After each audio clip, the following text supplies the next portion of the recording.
asked him if he'd been shot, and he says, I don't know. This guy needs some help. And a grisly crime scene on a quiet country road. You're wondering what happened here. Was this some kind of a hit? Lieutenant Joe Kenda and his team uncover a trail of dirty business and bad blood. He is convinced that he's brilliant, that he will be rich and famous at someone else's expense. And a killer desperate to escape his past.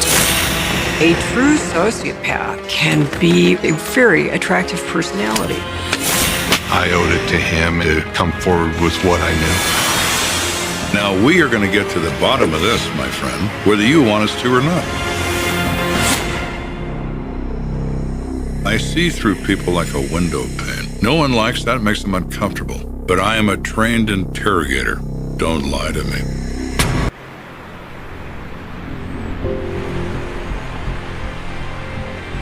It's an early Thursday morning, and landscapers Chris Blazer and Mark Jordan are on their way to work.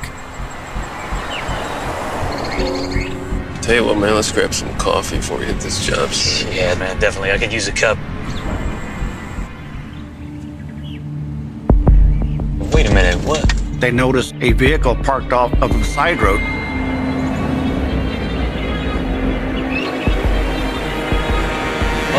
Oh, hey. They saw an individual raising his hand. This guy needs some help.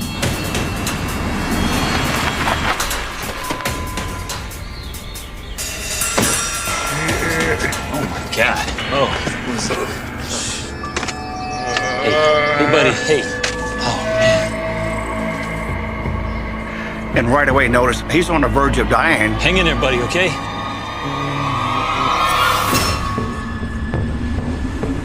Across town, Lieutenant Joe Kenda is hard at work on another case.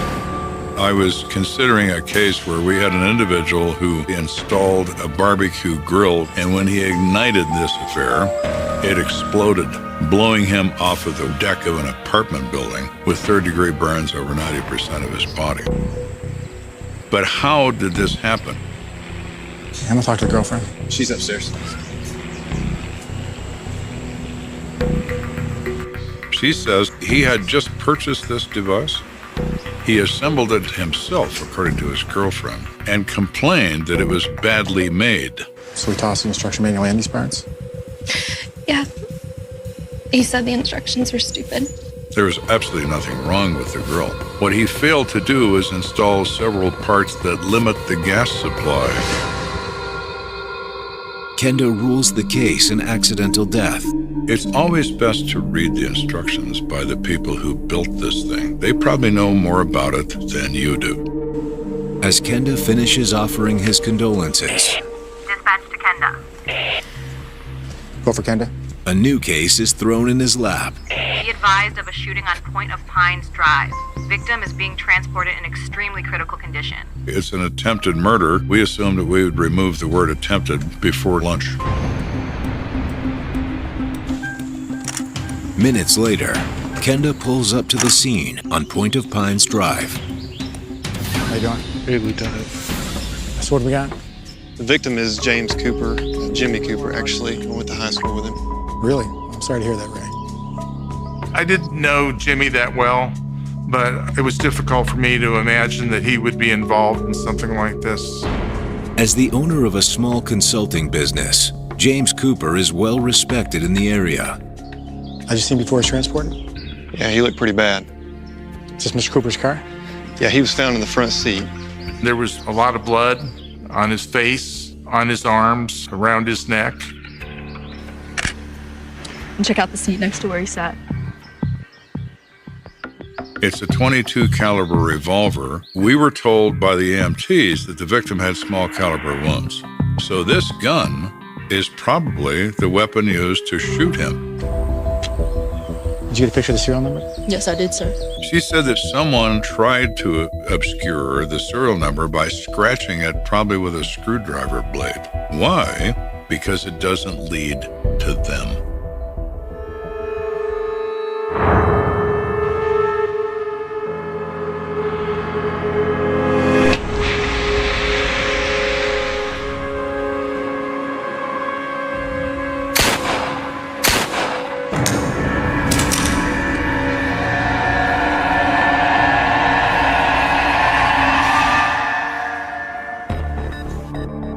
You're wondering what happened here. Was this some kind of a hit? Make sure you get that to the crime lab. See if they get the serial numbers off it. Hopefully whoever scraped it off didn't do that thorough of a job.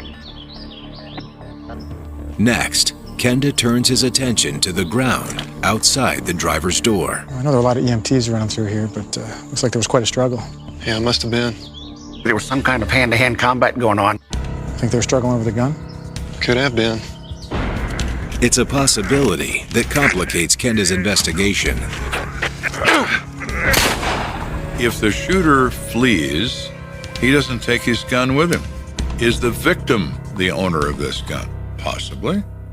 As Kenda mulls over the physical evidence, something else catches his eye. What is that? There's a folder, and it's laying right next to the truck. It's like something a lawyer would use. There's nothing in it. It doesn't appear to be part of this. Is it there because somebody dropped it there and had nothing to do with this event? Of course. Do I know that? No. And make sure and process that for fingerprints, see if you can find anything. Sure, Lieutenant. All right, are those the two guys that found the victim? Yes, there they are. Thank you. Kenda turns his attention to the two landscapers, Chris Blazer and Mark Jordan. Thank you. Lieutenant Kenda, mind if I ask you a few questions? Sure. Was the guy conscious when you found him? Sure was. It was awful. While they were waiting for medical assistance to arrive, the man that had the injuries was trying to talk to him, but was having a great deal of difficulty. What? What did he say?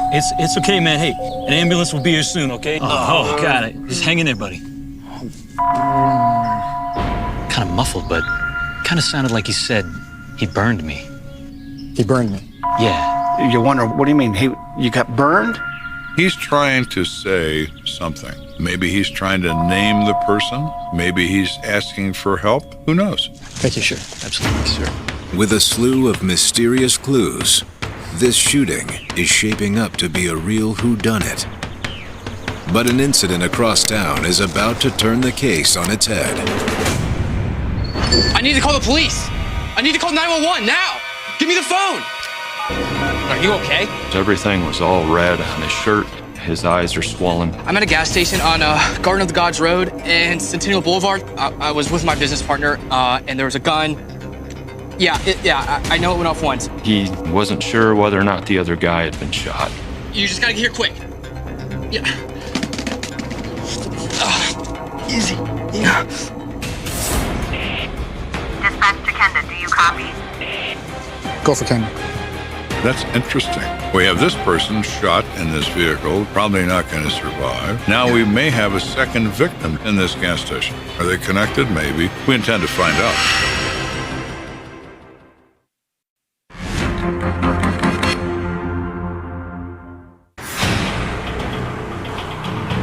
We're called to the scene of a shooting. James Cooper is the gunshot victim. He is in grave condition. Several miles away, an individual has shown up at a gas station, pretty distraught, very bloody.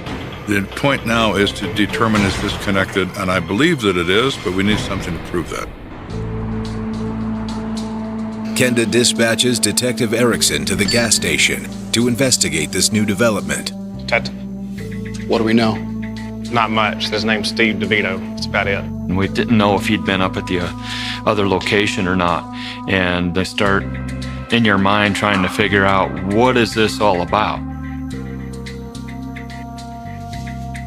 Mr. DeVito. I could tell when I approached that he was just really amped up, even though he was sitting on the floor. Have you been shot? I don't know. Not sure. What do you mean you don't know? I'm thinking, okay, if you'd been shot, I would think you would know. It's a very odd thing that this guy says he doesn't know, and he's conducting a self-examination to determine if he has been. That's very, very odd. He was sweating, and the way he was responding and delayed to my questions, I just felt something was really wrong. Let's call the EMT, get him checked up. Sir. Dispatch, start me in the EMT, please. We have some EMTs check his injuries. They describe them as minor and insufficient need for treatment. He doesn't need to go to a hospital. With that, Detective Erickson presses DeVito to walk him through the incident. Okay. Tell me what happened. I went to go meet with my business partner, and he attacked me. He tried to gouge out my eyes, He pulled a gun on me, and I tried to wrestle it out of his hands, and it went off. It was very possible that that happened. His eyes looked like they were swollen on the bottom side. That's our job then to get to the truth of the matter. Who's your business partner and where can we find him? We need to make sure he's okay too.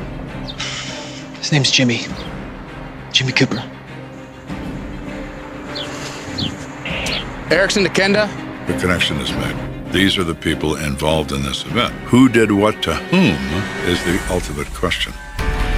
While Steve DeVito is transported to police headquarters for questioning, detectives head to Memorial Hospital to speak with Steve's business partner, James Cooper, before he goes into surgery. This person had suffered a severe wound to the face, had actually severed his tongue, and was unable to speak. Investigators still wanted to contact him to see if they could learn anything. Are you James Cooper? We open a notebook, turn it toward him, and hand him a pen. And he starts to write.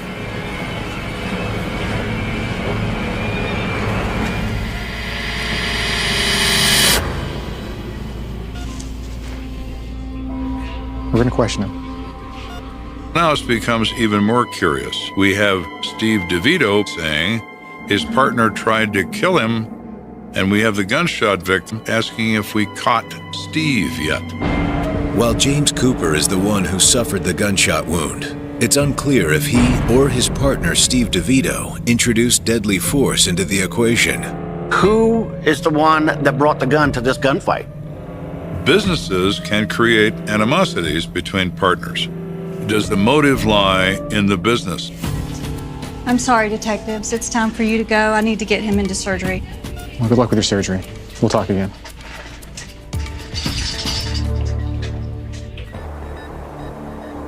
Before leaving the hospital, detectives speak with James Cooper's wife, Barbara. Has anyone been arrested yet? No, but we do have someone in custody. Do you know a Steve DeVito? Steve. Yeah, Steve's friends with my husband. She was kind of taken aback. Steve and her husband were business partners, good friends. What type of business is your husband in? He owns a company that does asbestos removal consulting. Jim Cooper is described by Mrs. Cooper as an outstanding business person. He's well respected. Always be sure to wear gloves, okay, guys? Because of Mr. Cooper's intimate knowledge of the complexities of asbestos removal, he offered a training program because it paid very well. Jim was kind of the premier trainer in Colorado. There was a lot of folks out there doing that type of training. Jim was heads above the rest. Steve came to get training, and apparently he was a really good student. Jim trusted him, and they formed a friendship. How's business been? It's been good. It's been so good that a few months back, Steve proposed that Jim and him go into business together. We need to get out of this, TJ. The real money is in the removal. Yeah, I know. But honestly, I'm no salesman. I mean, I'd still try and drum up clients. That's where I come in. And Mr. DeVito had told Mr. Cooper that he had contacts in various companies and organizations and financial institutions that could be of great aid to the business. My father knows some serious players in the city. Old infrastructure buildings that need asbestos removal now. These are contracts with money up front. As soon as we get started, we start making money. Back in the 80s and 90s, there was a lot of money to be made in this business. Look, we get one of this guy's buildings and we're set. He's got 12. They together started an asbestos removal firm. Jim invested $9,000 into that business. They've just now set it up, but Jim thinks that there's potential for growth and lots of money to be made. He was promising Barbara that their life was going to change. They were finally going to cash the big one in. Mr. Cooper ran the asbestos removal business itself, while Mr. DeVito was his lead salesperson. We have a business meeting coming up, all right? Randy Weaver, big time money man. He was the good talker. He was the people person, a little more outgoing and aggressive than Jim. Have you noticed anything unusual between Jim and Steve lately? Well, Jim is usually really easygoing and relaxed, but the past few months he's just been stressed and, well, like secretive. And then there's this thing that happened. As recently as a week ago, something had gone wrong between DeVito and her husband. Jim and I drove to Steve's apartment and they got in this big fight out front.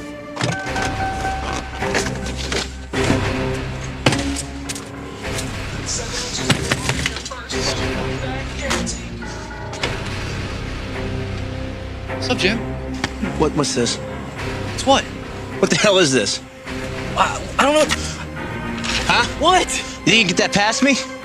Her husband confronted Steve and was so upset with him, he threw a stack of papers in Steve's face. Get out. What? Sorry, honey, but Steve and I gotta go for a drive. Then he actually yelled at his wife Barbara to get out of the car, that him and Steve needed to talk. Him and Steve drove off. He just left me there, and then when he came back, he wouldn't tell me what it was all about. Mrs. Cooper, do you know if your husband owns a handgun? Yes. So he asked Barbara, has she seen that gun lately? She said, no, I haven't seen it in a long time. We appreciate your help. Your thoughts right away are, well, perhaps Steve was right, that Jim did bring the gun to this meeting. We are going to get to the bottom of this, my friend, whether you want us to or not. Detectives shift their focus to Steve DeVito and his relationship with James Cooper. He's 25 years of age, and he reports that he's from the state of Illinois, but he lives in Colorado Springs at this time, and he has a wife, and he has 2 small children. So you're Mr. Cooper's business partner? Well, yeah. Jim kind of takes the lead. He has the more business experience. But recently, he's been acting really strange. How so? Just so uptight, intense. I didn't know what was wrong with him. He also mentioned that in the prior week, they had this confrontation, that Mr. Cooper threw papers at him, and they had this private meeting in the car. What the hell, man? What? You're supposed to come through with all the contracts you promised me. It's just gonna take a little while, man. I told you, it just takes some time. Let me tell you something, it better come. I have a family to think about. And Mr. DeVito was fearful of violence. He was afraid that Cooper would hurt him. He said I was doing a bad job and threatened me with physical violence. So this morning when he called and said he wanted to meet up, I was kind of nervous. So I suggested Point of Pines Drive. Just, somewhere outside where anyone could see us. Steve said when he arrived at the meeting location, what's up, man? He got approached Jim's car. Whoa, dude. Mr. Cooper has a gun in his hand. DeVito thinks it was a .22. What's going on, man? And that's when the fight ensued. DeVito attacks him in an attempt to recover the gun.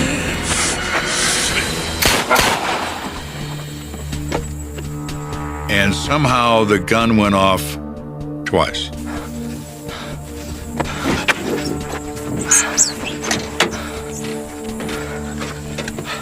This whole thing is completely bizarre. Who is Stephen DeVito? Does he have a criminal past? We don't know enough about him yet. Mr. DeVito, do you own any guns? Absolutely not. I never have. I'll tell you what. I'm gonna step out for a bit. There's a few things I want to look into before I let you go.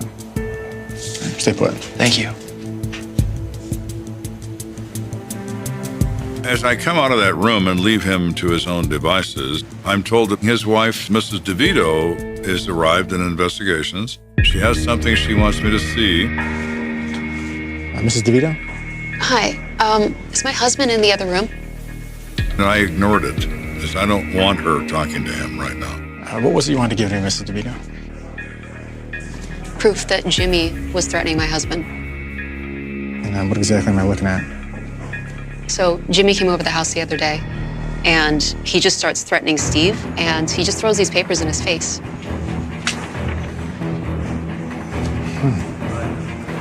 When I read those interior pages, it's a fantastic tale. It's absolutely insane.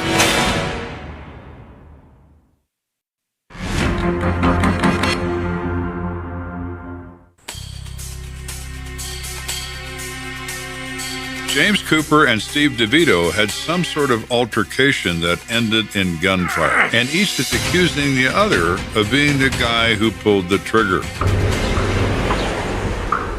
Now Steve's wife has brought me some paperwork that sheds light on their disagreement. Yeah, I'm gonna need to take this. Thank you for coming in. Okay.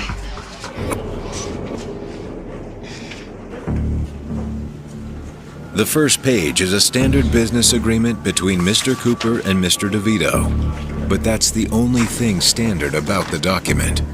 Mr. Cooper hereby agrees to provide me, Stephen DeVito, with all of his bank accounts, access to his savings accounts. I will have full ownership of his business.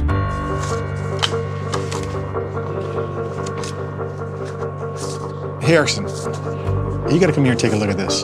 In this contract, it's indicating that everything that Jim owns, he was signing over to Steve. Look at this. And it's signed by Jim. Check this out. The staple holes. Page 1 and the last page are a standard sort of business agreement that says that they are going to be equal partners. But someone has put different pages in between page 1 and what probably was page 2. Don't look at me like I'm stupid. What the hell is this? Yeah, this is in fact truly a fraudulent document. This could explain why Jim was so upset with Steve on that Saturday.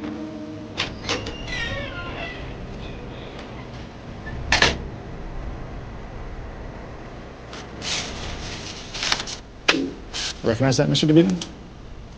This is our business agreement. See, the funny thing is, someone slipped in a few extra pages, signing all of Jim's worldly possessions to you. What? That's really bizarre. So you're back to I don't know and I don't remember? Yeah, I remember seeing it and thinking that it was really strange. I kept meaning to bring it up to him. I mean, I'm not out to cheat my own partner. He looks extremely sincere. People who lie to the unpracticed eye can be extremely convincing. Some sort of... But to me... mistake? A joke, even. He's a pathetic liar. I'm beginning to believe that Steve's fraud goes deeper than this phony agreement. Supposedly, he's this well-connected guy capable of bringing in business. I'm not buying it. Let me ask you some questions about your education, Mr. DeVito. Did you go to high school? Yeah. College? No. Did you ever take any business or finance courses? No. Were you ever a member of any exclusive social clubs? No. Okay, thank you. Now, what has he just told me? That his history does not say he's capable of doing what he says. That he's going to obtain multi-million-dollar contracts. I'm thinking, Mr. DeVito, you are as full of crap as a Christmas turkey. So am I free to go? I don't think so. You shot a man. Whether it was self-defense or not, it's at my discretion to put you in jail for the night. In the meantime, I'm gonna drop this off at the Frog Unit. I want a lawyer. You're gonna need one.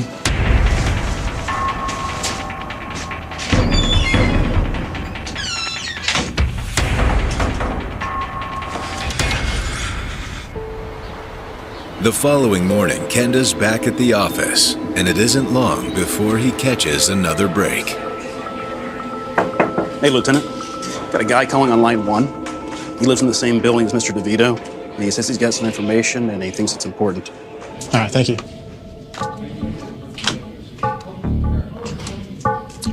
It's Lieutenant Kenda. What can I do for you? Okay, so I'm not saying I know what happened or anything, I really don't, but there's a few things you guys should know about Steve. He's extremely shady. I believe it was one of my neighbors that told me that Steve had been involved in a shooting. I felt bad what happened to Jim. I owed it to him and to the community to come forward with what I knew. Over the past couple of months, he has asked me a lot of really odd questions, stuff that really raises a red flag, you know? He asked me if I knew how to construct a silencer. And then a couple weeks ago, he asked me for a ride to some guy's house, and let's just say it wasn't in the nicest part of town. That particular incident struck me as odd. Is that 3328? Yep. Okay. He actually gave me the directions as we were driving because I didn't know where we were going. Hey, so just wait a second, okay? It'll just take a second. Right, fine. Right? Yeah, appreciate it.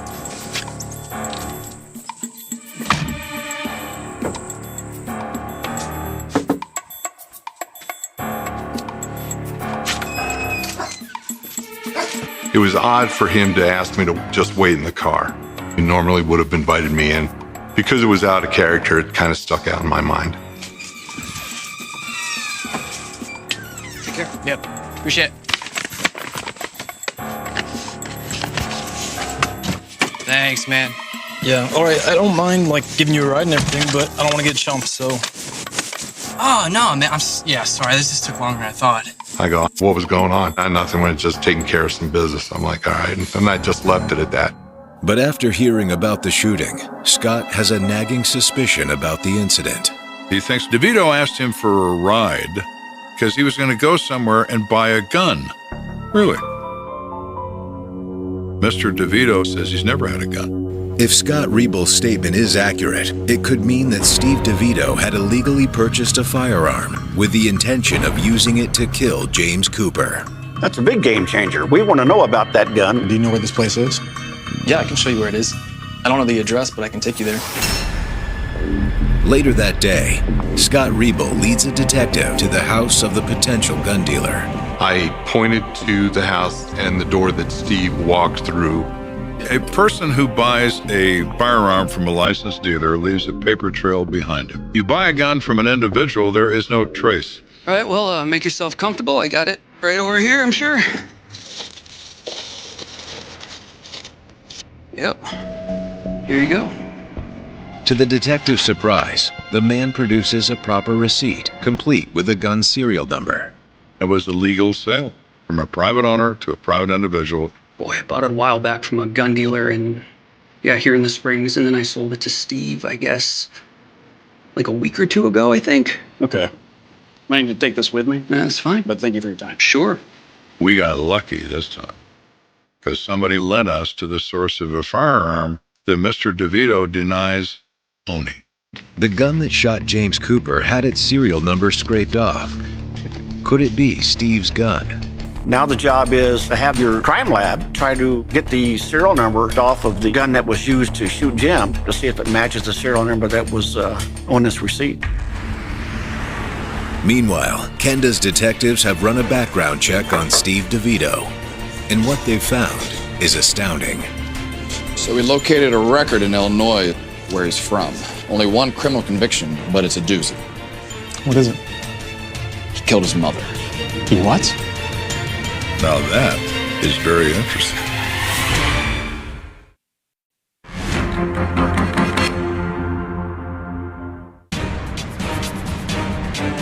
We're in the process of investigating the attempted murder of a businessman in Colorado Springs. And it turns out that Steve DeVito has already killed somebody once. He has some experience. He's killed his mother. On May 29th, 1985, a 16-year-old Steve DeVito and his cousin were pulled over for a broken headlight. How's it going, guys? Let's see your license registration, please. Yeah, just give me 1 sec. What do you got back here? He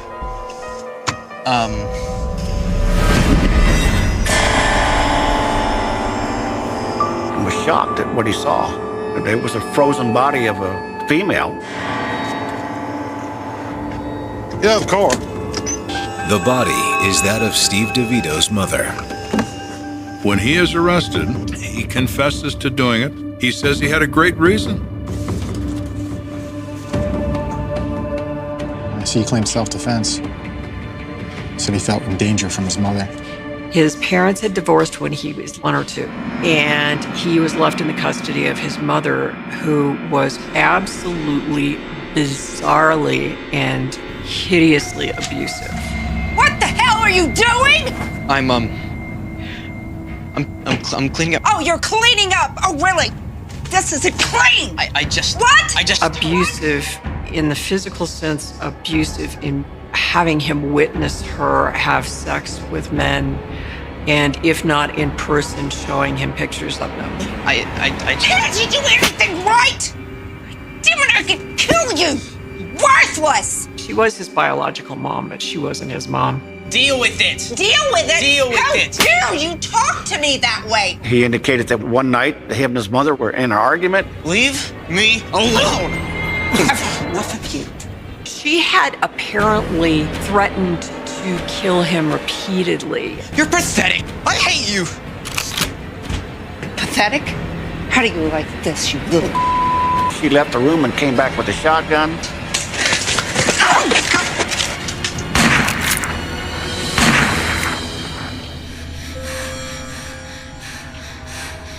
He actually shot her in the face.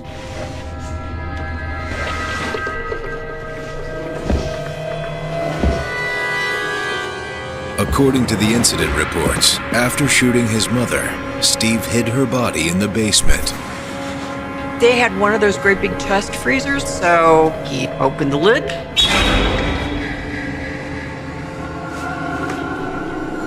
Put her inside. Closed it. Went to McDonald's and the movies.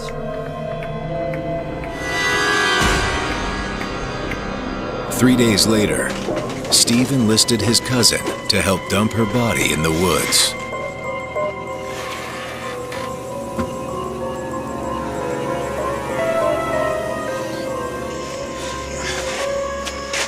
They take frozen mom out of the freezer, but she's frozen, so she won't fit in the trunk of the car. They can't fold her. So they roll her in a blanket, put her in the back seat.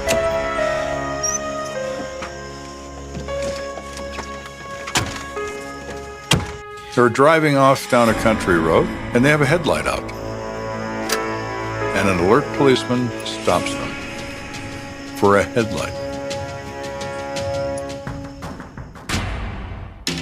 In juvenile court, Steve's story of abuse and self-defense prevails. The judge was horrified by the circumstances of Steve's upbringing, clearly felt as though this was almost justifiable homicide, and he got 4 years probation.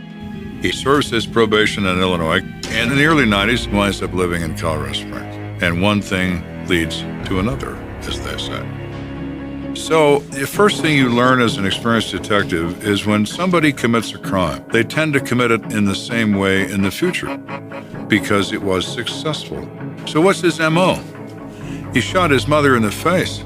Oh, man. Mr. Cooper has been shot twice in the face. Same method, same MO. Your thoughts are, well, wait a minute now. You know, this guy has done it before. He certainly can do it again. I appreciate this.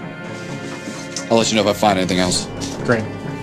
The more we learned about Mr. DeVito, the more obvious it becomes that he's the responsible person for this crime.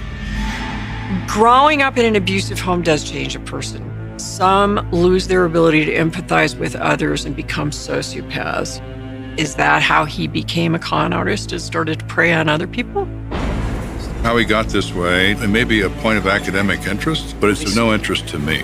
He is what he is. What do we do with him now? Kenda would like to charge Steve DeVito with first-degree murder, but doing so hinges on his ability to prove the gun DeVito purchased is the same one he found in James Cooper's car. When I'm thinking that, I just need one more little thing and I'll be happy that I can prove this case. Kenda. The lab calls. Hey, come down here. We got something interesting about this gun. Okay, I'll be right there. Bye. And I thought, you know, there may be a home-cooked meal in my horizon here. So what do you got for me? Well, it looks like someone tried to use a screwdriver to file off the number. Dr. Howard in that lab conducted some tests on that gun. Yeah, it took us a while, but we were able to make out some digits. I thought, if that's the gun, Mr. DeVito is toast.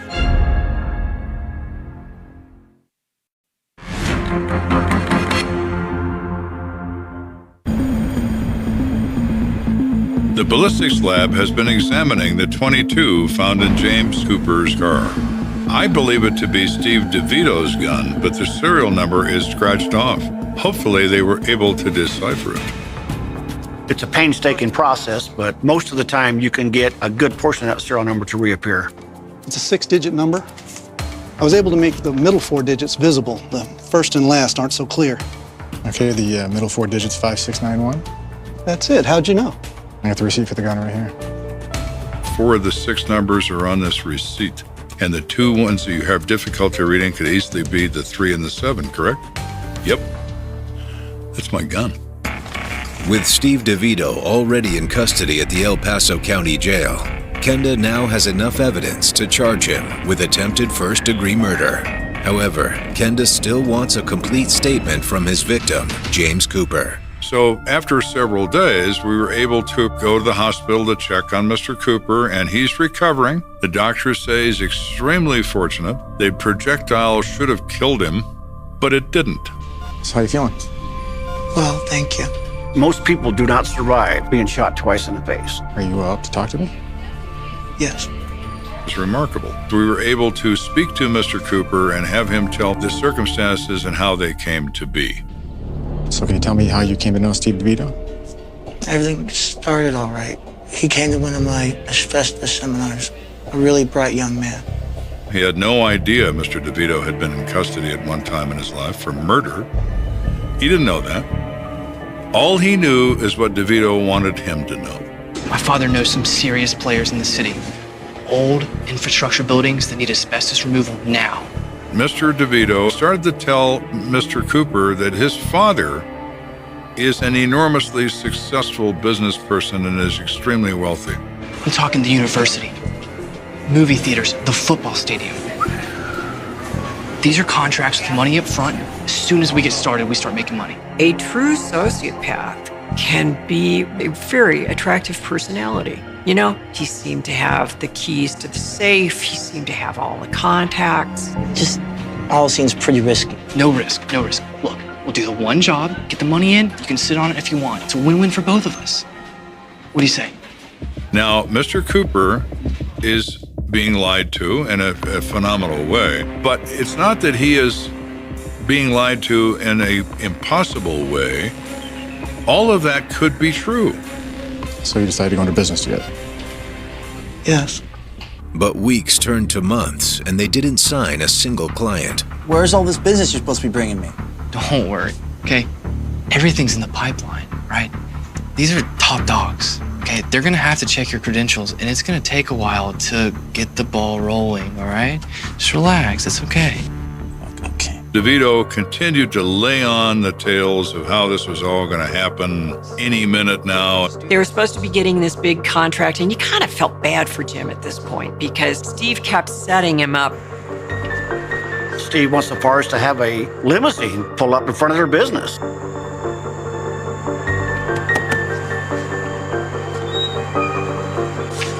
Is that your dad? Yeah, sorry, man. He's just in a big rush today. You'll meet him soon. All right. But Jim got to realizing pretty soon on that, yeah, I don't know if this guy's telling me the truth. I think he's conning me here. Then he went through the checkbooks and noticed that some checks were missing. Hi, may I speak with the bank manager, please? He called the bank and stopped payment on those checks. He didn't know what happened to them. He's beginning to have some questions about this and starts looking through other documentation, and he realized something was really wrong. But according to James, it was only after his lawyer reviewed his business agreement with Steve that he truly understood just how thoroughly he was being fleeced. I've been reviewing the paperwork, and I'm a little concerned. According to this document, you're signing everything over to him? Did you agree to this? This has got to be a joke. Takes it back to Steve's house. What the hell is this? These are the papers he throws at him.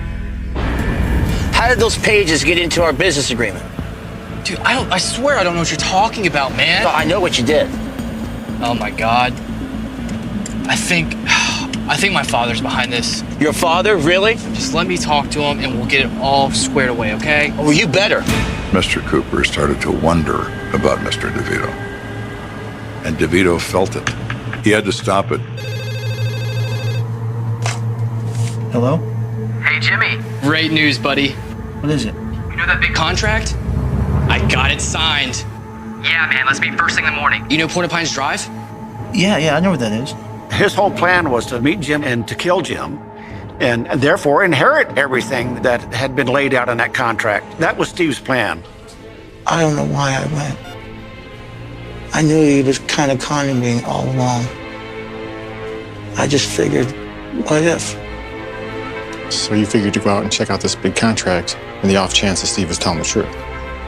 Yeah, I figured there was no harm in it. He drives up there And there is Steve in his car.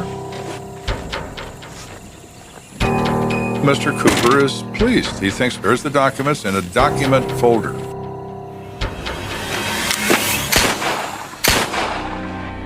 DeVito shoots him twice in the head. And to ensure he's dead, DeVito starts to strangle his partner.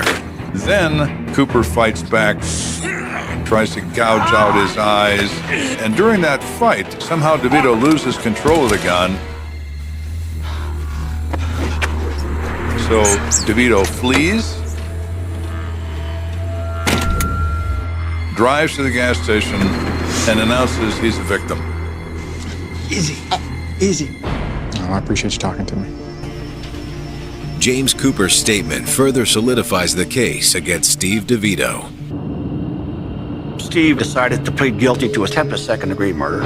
Steve was eventually sentenced to 28 years in the Colorado Department of Corrections.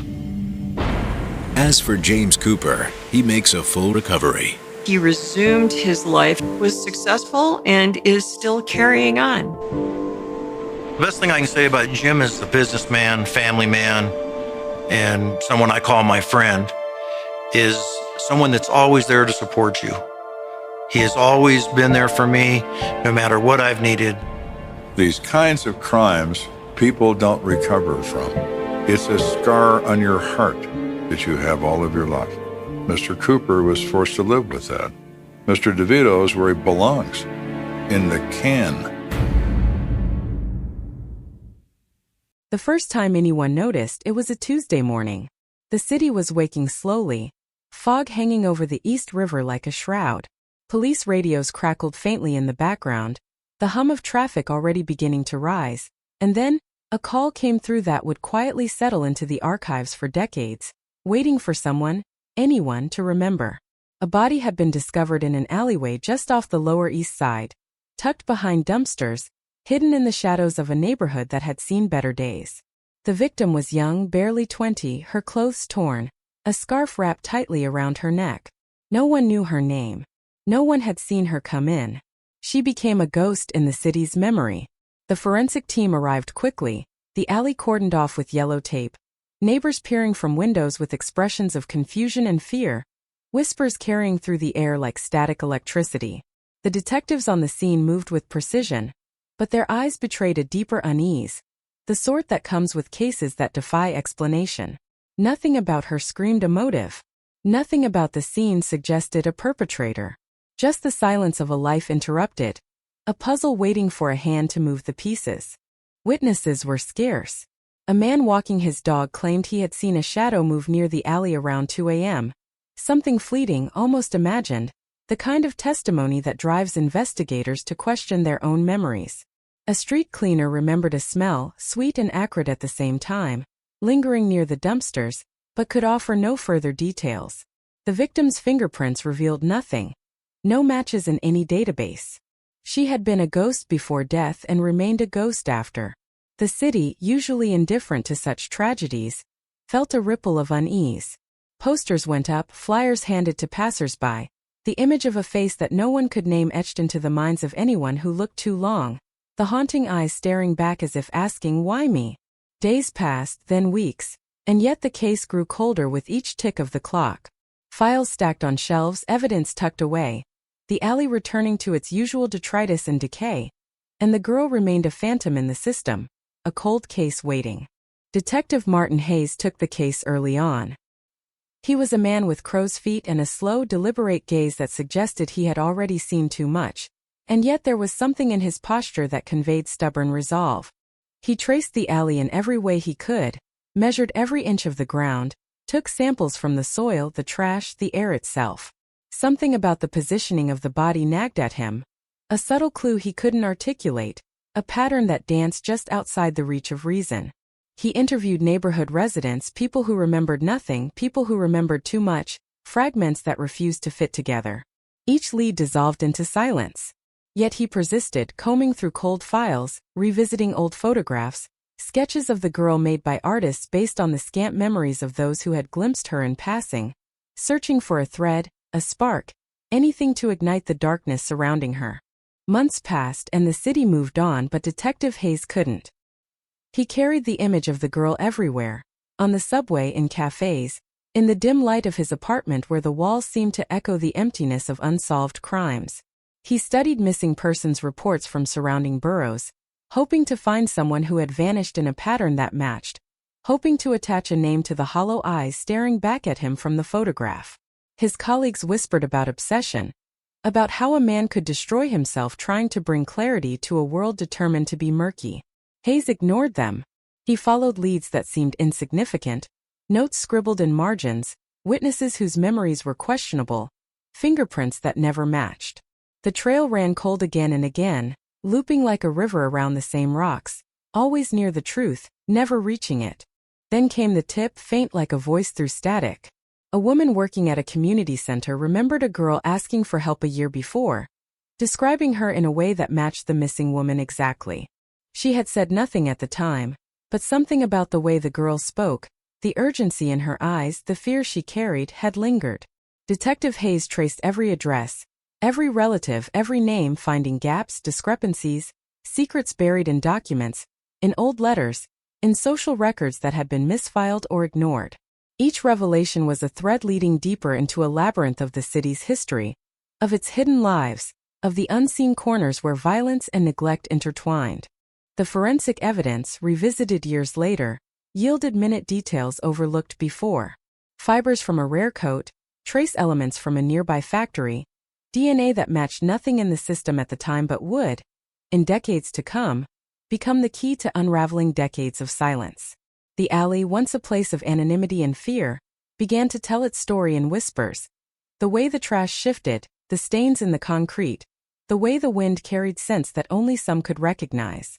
Detective Hayes, now older, relentless, connected each faint echo, each memory, each forgotten fragment, piecing together the pattern of a life cut short, a path intersecting with someone else's malevolence in a way that the city itself had overlooked.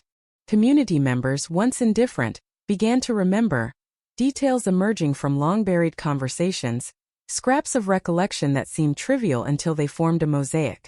Neighbors recalled cars parked unusually, voices raised in arguments behind closed doors, shadows glimpsed moving through windows at odd hours. All the noise, all the life of the city, had absorbed the evidence and held it, a silent witness waiting for the moment someone would finally notice. Each new revelation carried a weight, the sense that what was lost could never fully be returned, yet a truth long denied would finally surface. It was an unremarkable Thursday morning when Detective Hayes received the call. DNA, cross-referenced against databases updated with technology that had not existed in 1992, had produced a match. The girl had a name. She had family, distant and unaware, living hundreds of miles away, believing her lost forever. Hayes drove to deliver the news personally, the car's engine humming beneath him, the city moving past in a blur of gray and color, each light, each shadow, a reminder of how time had stretched, bending memories and hope alike. The relatives, fragile and hesitant, barely breathed as they confirmed the identity. Shock registered in their faces, relief mingling with grief, the knowledge that the missing years could never be recovered. The community, too, felt the tremor, stories surfacing in local newspapers, neighbors recalling what they had seen, what they had ignored, what they had feared to confront. Even as the case was closed, the city remained haunted. The alley, now cordoned for final investigation, whispered in echoes of rain. The body long gone but the memory indelible. Detective Hayes stood there, eyes scanning the walls, the refuse, the marks of time, realizing that closure was a fragile illusion, a momentary reprieve before the weight of memory returned. The girl's name, finally revealed, did not undo the years of silence, the accumulation of lost moments, the mystery that had gripped the city in quiet tension. It was a victory yet bittersweet, a reminder that even when the truth emerges, it arrives wrapped in shadows and echoes. The cold case was closed, but the chill lingered, spreading like mist through the streets, a subtle, inexorable reminder of lives intersected and interrupted, of mysteries deferred, of the human need to know and the city's stubborn insistence on keeping secrets. The revelation of her identity sent ripples through every corner of Detective Hayes's life, and the city that had long since forgotten her. Names, dates, and faces that had once existed only as fragments in dusty files suddenly aligned with precision, like constellations emerging from a night sky long obscured by clouds. Each document reviewed, every photograph scrutinized, revealed the contours of a life that had been lived on the margins, a girl who had moved through the world with quiet caution, unnoticed by those who should have protected her. Her family, strangers until now, recalled stories of a child who had vanished from their awareness not in some dramatic escape, but in small silences, a missing presence gradually swallowed by time, by the distance that stretched across state lines and years. The discovery opened old wounds, the sting of guilt mingling with relief, the unanswerable question of why it had taken so long to see her, to find her, to name her. Detective Hayes returned to the scene, the alley now cleaned, swept of evidence, yet the air remained heavy with memory. He knelt where she had been found, fingertips tracing lines in the cracked concrete, imagining the contours of her final hours. He could almost hear the soft shuffle of shoes, the whisper of voices too distant to recognize, the brush of fabric as she moved, alone, unprotected, unaware that fate was closing in around her. Every detail that had seemed inconsequential before now felt charged with significance. A tuft of hair caught on a nail, a scuff in the paint on a dumpster, the faint smell of decay mingled with the city's grime. They all told a story, a narrative that could finally be read with the clarity that decades of time and technology had provided. Hayes closed his eyes for a moment, inhaling the damp air, and felt the city exhale with him, as if the streets themselves had been holding their breath for years. Interviews reignited. Neighbors, community workers, passers-by who had ignored the strange movements of that night now spoke with the weight of hindsight, each memory sharper, each detail more precise. One shopkeeper recalled a man loitering near the corner days before the discovery, a figure unremarkable at the time, now magnified in significance. Another resident remembered a car parked idly near the alley, doors locked, engine running, its presence barely noticed, now a clue that might have made all the difference. Detective Hayes compiled the statements, piecing together a timeline of fragmented sightings and half-remembered encounters, a tapestry of life intersecting in invisible ways until tragedy crystallized it in one fatal moment.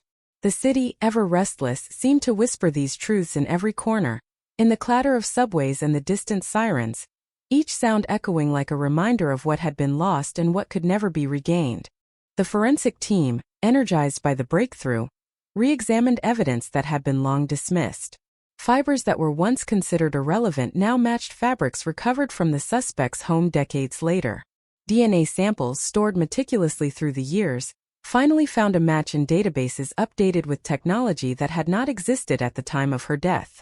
Patterns emerged in the most subtle ways. Trace chemicals pointing to a workplace, tiny abrasions on her skin suggesting a struggle, bruises that mapped a sequence of events invisible to casual observation. Every clue reinforced the narrative that had been building silently beneath the surface of the city, a story of desperation, fear, and violence played out in whispers and shadows. Hayes stood over the evidence tables, eyes scanning meticulously, connecting lines, drawing conclusions, and yet aware that certainty would never feel complete. There was always a residue of doubt, a residue of questions unasked, moments unseen, choices unmade, and the weight of the unsolved pressing like a cold stone against his chest. The public's reaction was immediate. Newspapers printed her face on front pages with headlines that screamed closure. Yet beneath the ink lay unease. Social media, a tool that had not existed in her time, erupted with speculation, theory, and emotion. People debated what could have been done, what had been overlooked, and how a city so alive could have allowed a life to vanish unnoticed. True horror came not from the revelation itself, but from the realization that someone had moved through the streets carrying darkness while she walked unprotected, and that the city had simply looked away. Hayes read through posts, comments, and emails from strangers who felt personally implicated, a reflection of collective conscience grappling with the idea that tragedies of this nature are never isolated. They ripple outward, touching everyone who breathes the same air, walks the same streets, passes the same alleys. Yet, amidst the public fascination, Hayes knew the core of the matter was still painfully intimate. The girl had a name now, yes, but the identity did not return the lost years. It did not undo the violence inflicted upon her, nor did it restore the moments when she might have been saved. Her family visited the precinct, quiet, trembling, absorbing the facts while trying to process the emotional gravity of her death. Hayes spoke to them in careful tones, revealing what could be revealed without destroying fragile nerves, knowing that even the smallest detail could unbalance the precarious equilibrium of grief and closure. Each conversation, each tear, each memory recalled aloud contributed to the unfolding story, transforming the abstract cold case into a human narrative of suffering, neglect, and eventual discovery. Detective Hayes pursued the suspect relentlessly, tracing back through decades of misdirection and lost opportunities. Every failed lead, every dismissed tip, every overlooked witness became a thread in a web that now began to tighten. He reviewed old arrest records, cross-referenced employment histories, and reconstructed movements with the precision of a man obsessed with truth. The suspect's alibis fractured under scrutiny, inconsistencies emerging like cracks in stone, and Hayes began to see the shape of guilt etched clearly across the timeline. It was a slow, methodical unspooling, each revelation building tension, each confirmed fact carrying emotional weight. The city itself seemed to lean in, listening, responding to the narrative, holding its breath until justice, delayed but inexorable, could be delivered. Memories of the victim's last known days grew sharper as Hayes pieced together the story. She had walked streets with invisible eyes following, sensed danger she could not name, and moved through spaces where help had been just out of reach. Each location she visited, each person she trusted, left traces now visible through the lens of hindsight. A missed bus, a wrong turn, a closed door. Patterns that were invisible in real time became clear now. A mosaic of choices and coincidences that coalesced into tragedy. Hayes moved through these spaces himself, retracing steps, imagining the fear, the desperation, the fleeting hope, and the final confrontation. He could feel her presence in the city's heartbeat, in the flickering streetlights, in the murmur of passers-by, as if the city itself carried her memory in quiet, persistent pulses. The night air in the Lower East Side carried a chill that seemed to deepen as Hayes walked the alleys, reflecting on the decades of silence and the weight of revelation. Shadows stretched along walls, the hum of traffic punctuating the stillness, distant sirens cutting across the night sky. He paused at the corner where she had vanished from life and entered the archives of the city, a place where nothing is truly lost but everything waits. In his mind he could hear the echo of voices, the shuffle of footsteps, the quiet despair of a life interrupted. The city had aged around her disappearance, grown indifferent, yet now finally the cold case had a face, a name, a history, and the ghost that had haunted the streets could be mourned with recognition. The discovery of her identity did not erase the echoes of fear that lingered in the city. Hayes could feel it in the hum of the subway, in the hurried footsteps of pedestrians, in the distant wail of sirens cutting through the night. Each street, each alley, each cracked sidewalk seemed to whisper fragments of a story that had waited 28 years to be told. The cold case, once a name on a shelf, had erupted into life, demanding attention, demanding answers, demanding reckoning. Hayes returned to the precinct with a sense of urgency that had nothing to do with the passage of time. Every detail mattered now. Every witness, every scrap of forgotten evidence could tilt the balance toward truth. He opened files long untouched, photographs yellowed with age, notes scrawled in hurried handwriting, and felt the weight of the decades pressing against him. The city's silence had been complicit, and now the silence would speak. The first breakthrough came from an unexpected corner. A janitor at a local high school remembered a girl who had lingered outside the building, shivering, looking lost, as if the city itself had rejected her presence. He remembered the way she held her books close, the way her eyes darted to shadows, the way her footsteps faltered as though someone, or something, followed her. Hayes traced the lead meticulously, mapping every known location in those final months, reconstructing her movements, piecing together encounters with strangers who had never registered the significance of her presence. It was a painstaking effort, each fragment of memory examined, corroborated, or discarded. Time, once an enemy, became a lens, sharpening the edges of events that had blurred into obscurity. DNA analysis continued to yield shocking revelations. Fibers from her scarf, minute traces of soil, microscopic particles of paint. All had been preserved, stored meticulously in evidence lockers that seemed to hold the breath of history itself. The laboratories, now equipped with technology unimaginable in 1992, illuminated details previously invisible. Hayes watched as scientists explained the connections, their words punctuated by the hum of machines processing decades-old evidence. A thread of DNA from an unknown source now emerged, linking her death to a man whose presence had been documented across multiple boroughs, but had never been connected to a crime of this magnitude. Hayes's mind raced, connecting dots that had eluded every investigator before him. Witness testimony intensified the tension. A neighbor remembered a van parked too long near the alley, doors ajar, engine humming in the dead of night. Another recalled a shadowy figure moving swiftly, deliberately, almost ritualistically, through the streets. Hayes cross-referenced the statements, building a timeline that was as fragile as it was compelling. The suspect's movements, once scattered and inscrutable, now formed a pattern methodical, patient, almost ceremonial in its execution. The sense of menace, once abstract, became tangible, wrapping around the city like fog settling over the river, invisible yet oppressive. The community reacted in waves of shock and disbelief. The girl, once anonymous, became a symbol of vulnerability and survival, a face that reflected collective guilt. Articles were written, photographs circulated, theories debated, and in every forum the question lingered: how could a life vanish unnoticed?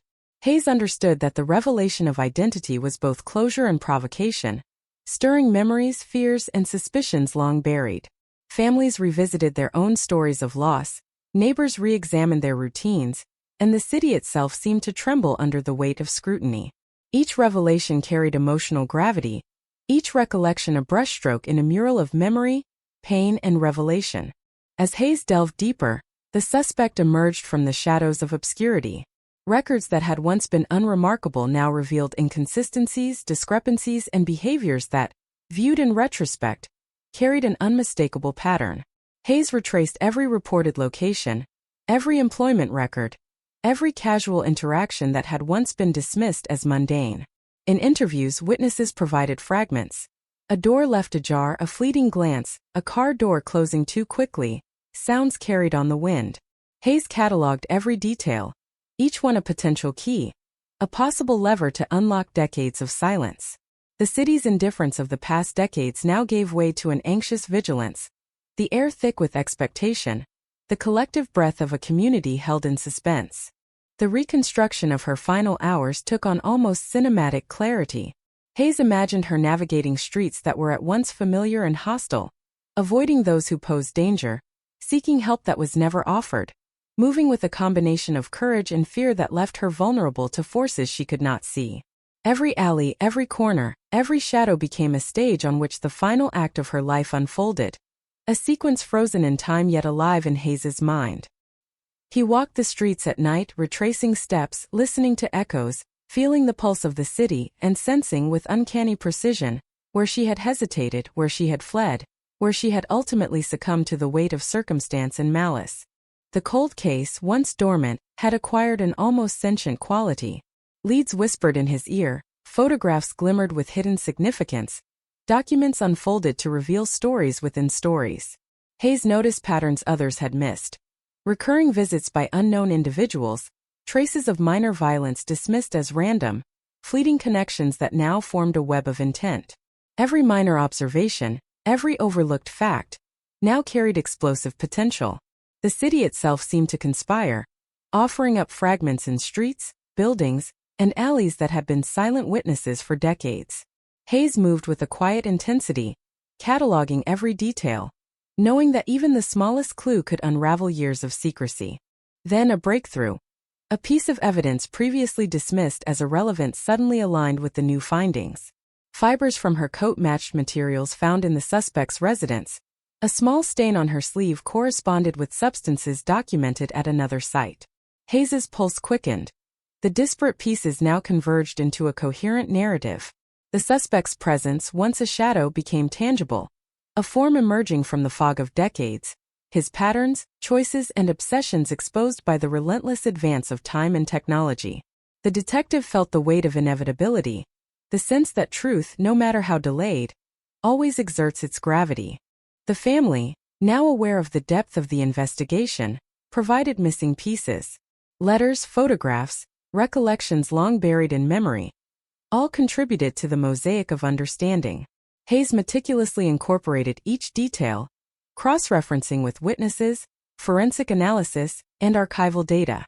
The city's past and present collided, a convergence of time and space that rendered the cold case vivid, urgent, alive.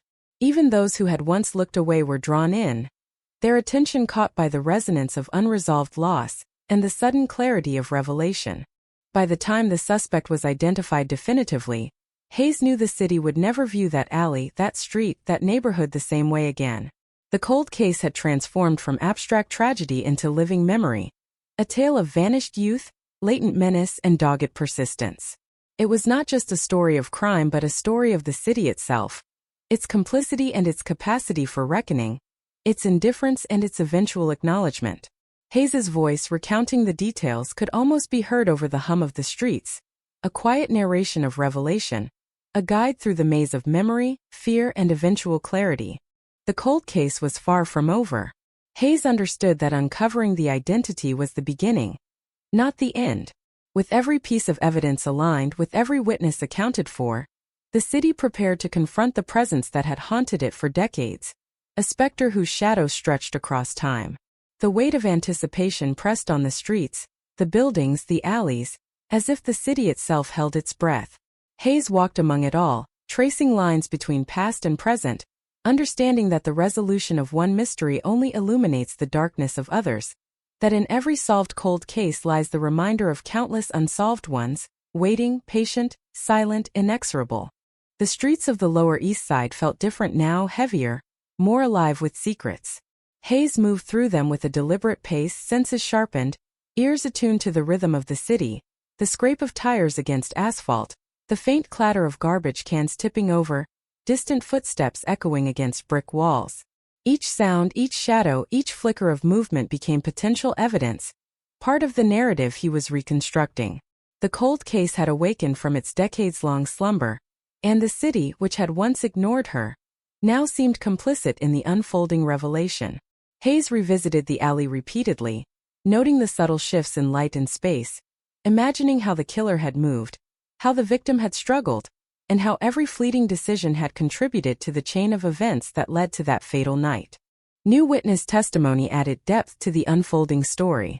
A delivery man remembered a young woman matching her description appearing at the back of a building, knocking quietly on a door, then disappearing into the fog without a trace.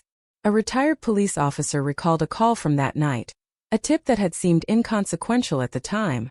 A car parked suspiciously near the alley, engine running, lights off. These fragments, once isolated, now formed an interconnected web of events. Hayes traced each detail meticulously, mapping it against forensic evidence, photographs, and city records. The city itself seemed to breathe around him, the architecture, the streets, the corners all holding silent witness to actions long forgotten, waiting for someone to see the patterns they had hidden in plain sight. The forensic breakthroughs intensified the tension. DNA evidence, once dormant, linked the girl to the suspect with undeniable certainty. Fibers, traces of paint, microscopic particles of metal, all combined to build a picture of movement, interaction, and presence. Hayes spent hours in the lab, studying charts, reviewing results, correlating details that had once seemed trivial. The city's forgotten corners yielded secrets. Residues from industrial sites, fragments of personal belongings, even dust in the alley that told stories of contact, struggle, and the silent passage of time. Every discovery layered upon the last, creating a narrative that was both precise and terrifying, illuminating not only the crime but the predator who had moved through the city unnoticed for decades. Community members, once distant, now contributed to the mosaic. Stories emerged from neighbors, old friends, and casual acquaintances who had glimpsed her in fleeting moments. An exchange in a grocery store, a shared glance in a park, a fleeting word in a hallway. Each recollection, small as it seemed, added weight to the investigation. Hayes documented them all, tracing timelines, confirming locations, and identifying discrepancies. The city's memory, once fragmented and fractured, began to coalesce into clarity. The cold case, once an abstract tragedy, now carried the weight of lived experience, humanized in ways that no amount of evidence could fully capture. The suspect's history unfolded like a dark manuscript. Hayes dug into employment records, housing histories, past interactions with law enforcement, and patterns of movement that suggested premeditation and obsession. The pieces formed a portrait of calculated menace, a man who had maneuvered through the city's shadows, invisible yet omnipresent in the victim's final days. Hayes reconstructed the chronology with painstaking care, each hour, each minute, each fleeting encounter critical to understanding the trajectory of violence. The city itself seemed to respond, streetlights flickering, wind rattling windows, distant sirens punctuating the tension. Every element felt orchestrated, as if the city had been holding its breath, waiting for the final act to unfold. Investigators worked in tandem, combining decades-old files with modern technology. Surveillance footage from nearby businesses, once irrelevant, was re-examined, timestamps and movements reconstructed, patterns emerging where none had been visible before. Hayes cross-referenced license plates, bus routes, and pedestrian traffic, creating a map of the suspect's potential presence across boroughs. Each revelation increased the pressure, the urgency, the sense that the city itself demanded justice, that the cold case's resolution was more than personal. It was civic, moral, inevitable. As Hayes delved deeper, psychological profiling added a new dimension. Experts suggested the suspect had developed patterns over years, habits that were obsessive, compulsive, predictable in subtle ways. Hayes considered how these behaviors intersected with the victim's actions, how chance and choice collided to create the circumstances of her death. Each nuance sharpened the focus of the investigation, highlighting vulnerabilities, missed opportunities, and the relentless precision of someone operating in the shadows. Hayes could almost feel the tension in the air, the invisible pressure of the predator's past movements, the way the city itself had absorbed and concealed them. The cold case became a living, breathing entity. Hayes's office overflowed with evidence, notes, photographs, charts, and timelines. The walls seemed to pulse with history, each piece of paper a whisper of voices long silenced, waiting to be understood. Hayes worked tirelessly, retracing events, cross-checking information, connecting the invisible threads that had eluded investigators for decades. The city's rhythm, once background noise, now felt like a co-conspirator, each footstep echoing with potential insight, each glance out a window revealing unseen detail. Hayes moved through it all, relentless, consumed, knowing that the resolution of one life story could illuminate the darkness surrounding countless others. Tensions escalated as the suspect's movements became clearer.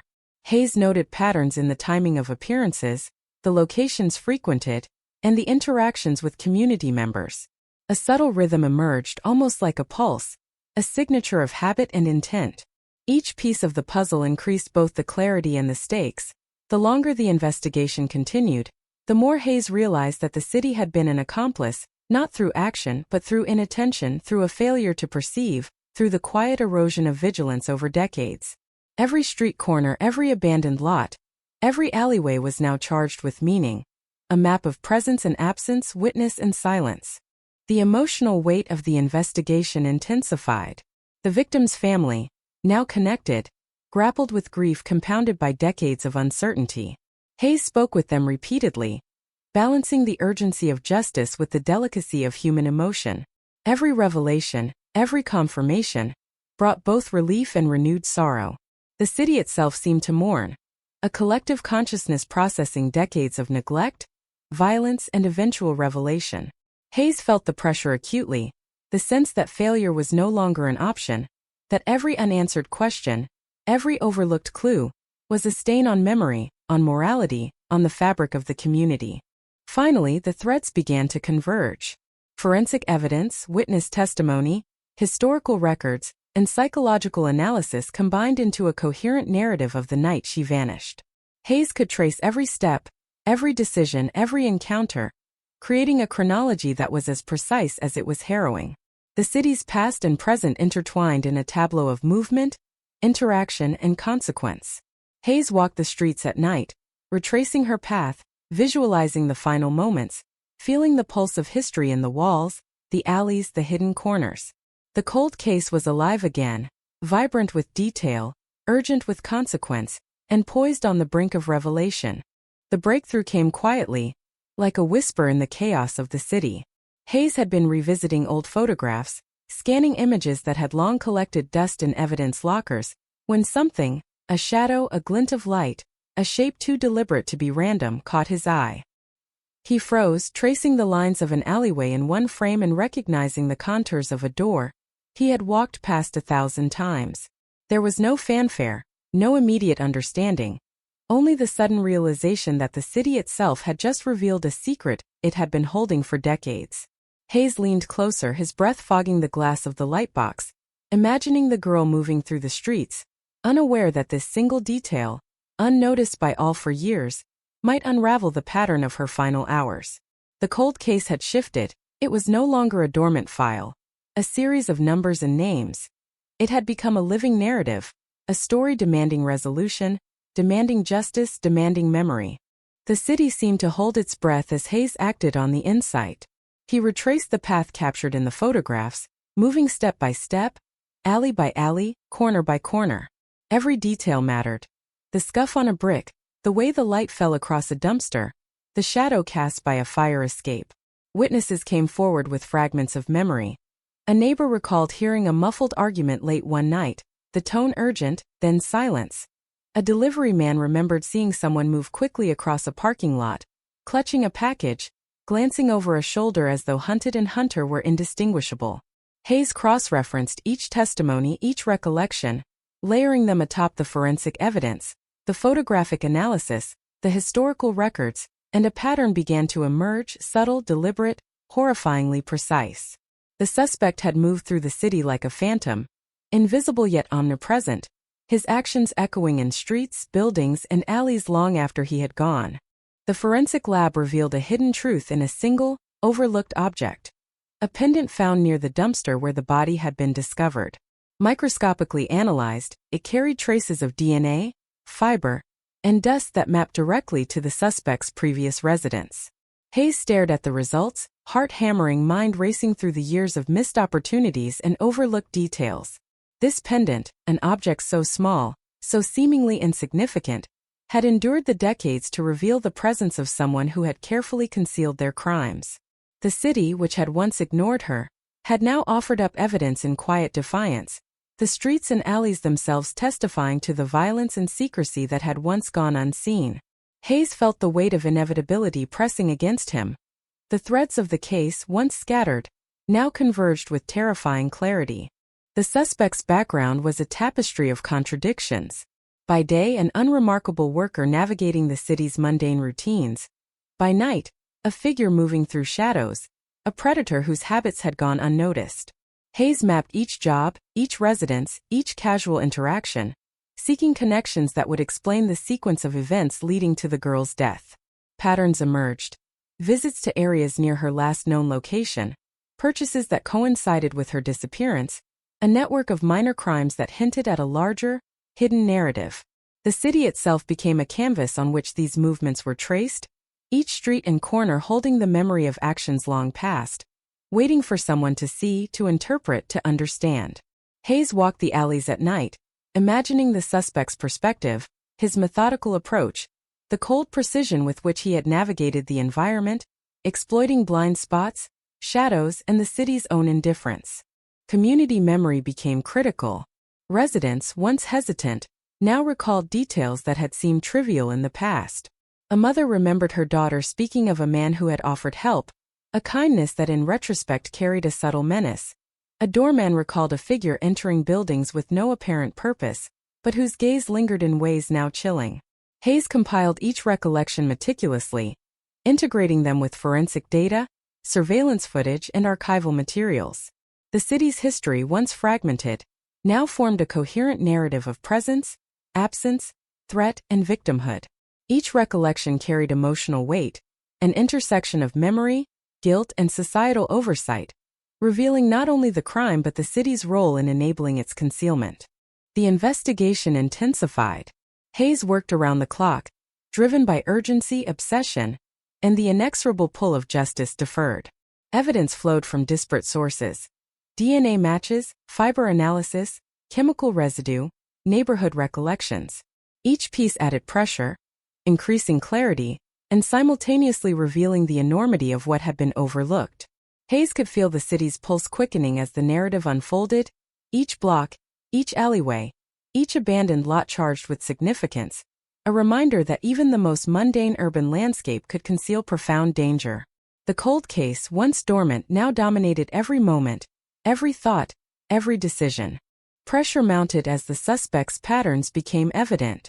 Hayes noticed timing sequences, repeated behaviors, methods of concealment that spoke to a meticulous mind. There was an intentionality to the actions that amplified the horror. A life ended not through accident or impulse, but through careful, premeditated orchestration. Hayes reconstructed the trajectory, using city maps, transit logs, and witness recollections to visualize the sequence of encounters, the approach, the moment of confrontation, and the subsequent disappearance. Every step revealed new details: a mischance at intervention, a door left unlocked, a shadow ignored, each contributing to the tragic inevitability. The emotional gravity deepened. The victim's family, now fully aware of the investigation's depth, grappled with shock, relief, and enduring grief. Hayes met with them repeatedly, conveying facts without overwhelming them, balancing the urgency of resolution with the delicate task of human compassion. Each revelation reopened wounds, each confirmation delivered both solace and renewed pain. Hayes felt the enormity of responsibility.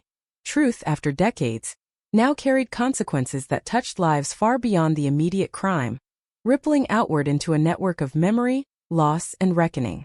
The city seemed to respond to the momentum of revelation.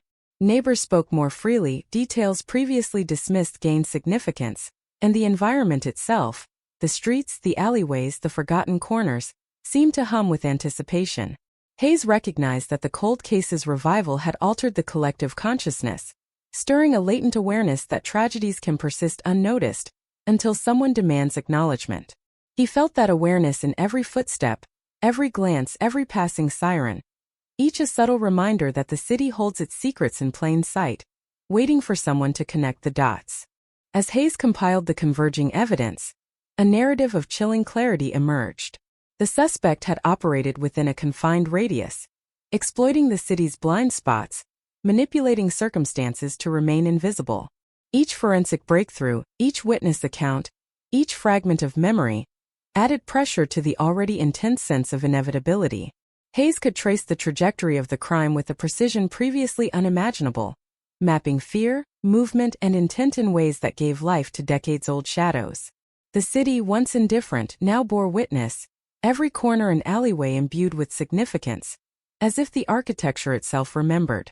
The investigation reached a point where hesitation was no longer an option.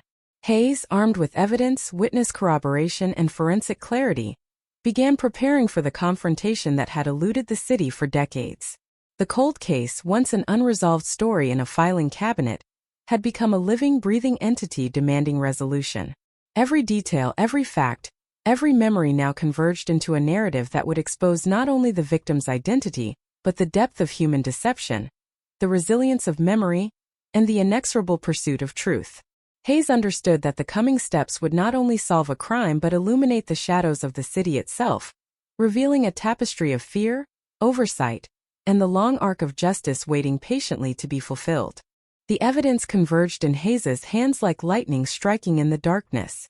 Each fragment, DNA, fibers, witness recollections, surveillance images, formed a chain so precise that hesitation was no longer possible. The suspect, invisible for decades, was now tangible, his presence mapped across streets, alleys, and neighborhoods that had long forgotten her. Hayes could almost feel him watching still, the city remembering, as if the air itself carried the residual tension of every unseen movement. Every block, every corner, every shadow became a potential clue, each step forward revealing the meticulous planning that had allowed a predator to move through the city unnoticed, leaving only silence and a single unclaimed life behind. The city had aged, yet the echoes of that night remained vivid in Hayes's mind. He walked the streets alone at night, retracing the victim's path, replaying events with the precision of a surgeon, imagining the fleeting moments, the missed opportunities, the glances that went unrecognized. The cold case was no longer just a file or a photograph. It had become a living timeline, a sequence of choices and consequences that demanded to be understood. Each alleyway whispered fragments of truth, every wall seemed to remember the shadows that passed it, and Hayes felt the weight of decades pressing on his shoulders, The years when no one had noticed, the years when justice had waited silently, patiently for him to see. Then a breakthrough from an unexpected source. A neighbor recalled a small, overlooked detail, the sound of footsteps ascending a fire escape just moments before the body was discovered, the echo faint but deliberate, a rhythm out of place with the city's usual cadence. Hayes traced this lead with meticulous care, mapping every potential movement, reconstructing the timing, visualizing the interaction that had led to tragedy. Each step revealed new information. Fingerprints now identified, fibers linked to specific garments, DNA traces traced back to a network of locations once dismissed as irrelevant. The cold case, dormant for decades, now pulsed with urgency, every element feeding into a narrative that was as precise as it was horrifying. The suspect's behavior revealed patterns that were disturbingly methodical. Hayes examined employment records, financial transactions, and casual social interactions, tracing movements and behaviors with a forensic precision that exposed an almost ritualistic sequence. Each act, once invisible, now aligned with the chronology of the victim's final hours. Hayes could see the careful avoidance of detection, the exploitation of blind spots, the manipulation of time and space to create opportunities for violence while maintaining invisibility. The city, which had once ignored her presence, now bore witness to the predator's long-hidden footprint. Every corner, every abandoned lot, every streetlight carried the memory of unseen encounters, shadows that had silently observed, and footsteps that had passed unnoticed. Community memory played a crucial role in the unraveling of the case. Residents, previously silent or uncertain, began recounting details with clarity. The man who loitered near the alley, the van parked idly at unusual hours, a door left ajar in the dead of night. Hayes cross-referenced each recollection with forensic data, surveillance logs, and archival records, reconstructing events with painstaking precision. The victim's last movements emerged from the fog of history. She had navigated streets with caution, sensing danger she could not name, moving with a combination of hope and fear that had left her vulnerable. Each fragment of memory, however minor it seemed at the time, now became essential to understanding the full scope of the crime. Hayes's obsession intensified. The cold case had transformed into a labyrinth of interlocking evidence, each lead opening new corridors of investigation. He spent hours in the lab, in the field, and in quiet reflection, connecting minutiae that others had overlooked. A scuff mark on concrete, fibers from a garment, traces of soil linking locations, surveillance footage revealing fleeting interactions. Every clue increased both clarity and tension, creating a mosaic of terror, method, and consequence. Hayes understood that uncovering the truth was not just a professional obligation. It was a moral imperative, a confrontation with the city's long-forgotten complicity, and with the relentless weight of human neglect. The emotional intensity escalated as the family engaged more deeply in the investigation. They provided photographs, personal accounts, and fragmented memories, each one adding color, context, and weight to the narrative. Hayes integrated these contributions with forensic and witness data, forming a comprehensive reconstruction of the victim's final days. The city, once indifferent, now became a character in the unfolding drama, its streets and alleys imbued with history, trauma, and the collective memory of lives intersected and interrupted. Every detail mattered. A glance, a gesture, a fleeting interaction, each now carrying the potential to illuminate decades of silence. Forensic breakthroughs continued to mount. Fibers from clothing matched objects found in the suspect's residence. DNA traces connected locations across boroughs. Chemical residues revealed interactions that had once seemed random. Hayes pieced together these fragments with precision, forming a chronology that revealed not only the actions of the suspect, but also the vulnerabilities exploited, the choices made, and the terrifying inevitability of the final encounter.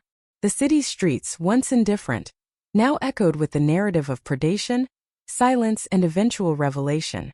As Hayes moved closer to identifying the suspect, tension rippled through the precinct. Colleagues, aware of the gravity of the moment, worked with renewed urgency, cross-referencing databases, re-examining old evidence, and confirming timelines. The cold case, once a static file gathering dust, had transformed into a dynamic pursuit of truth, a convergence of history, memory, and forensic science that left no detail unexamined.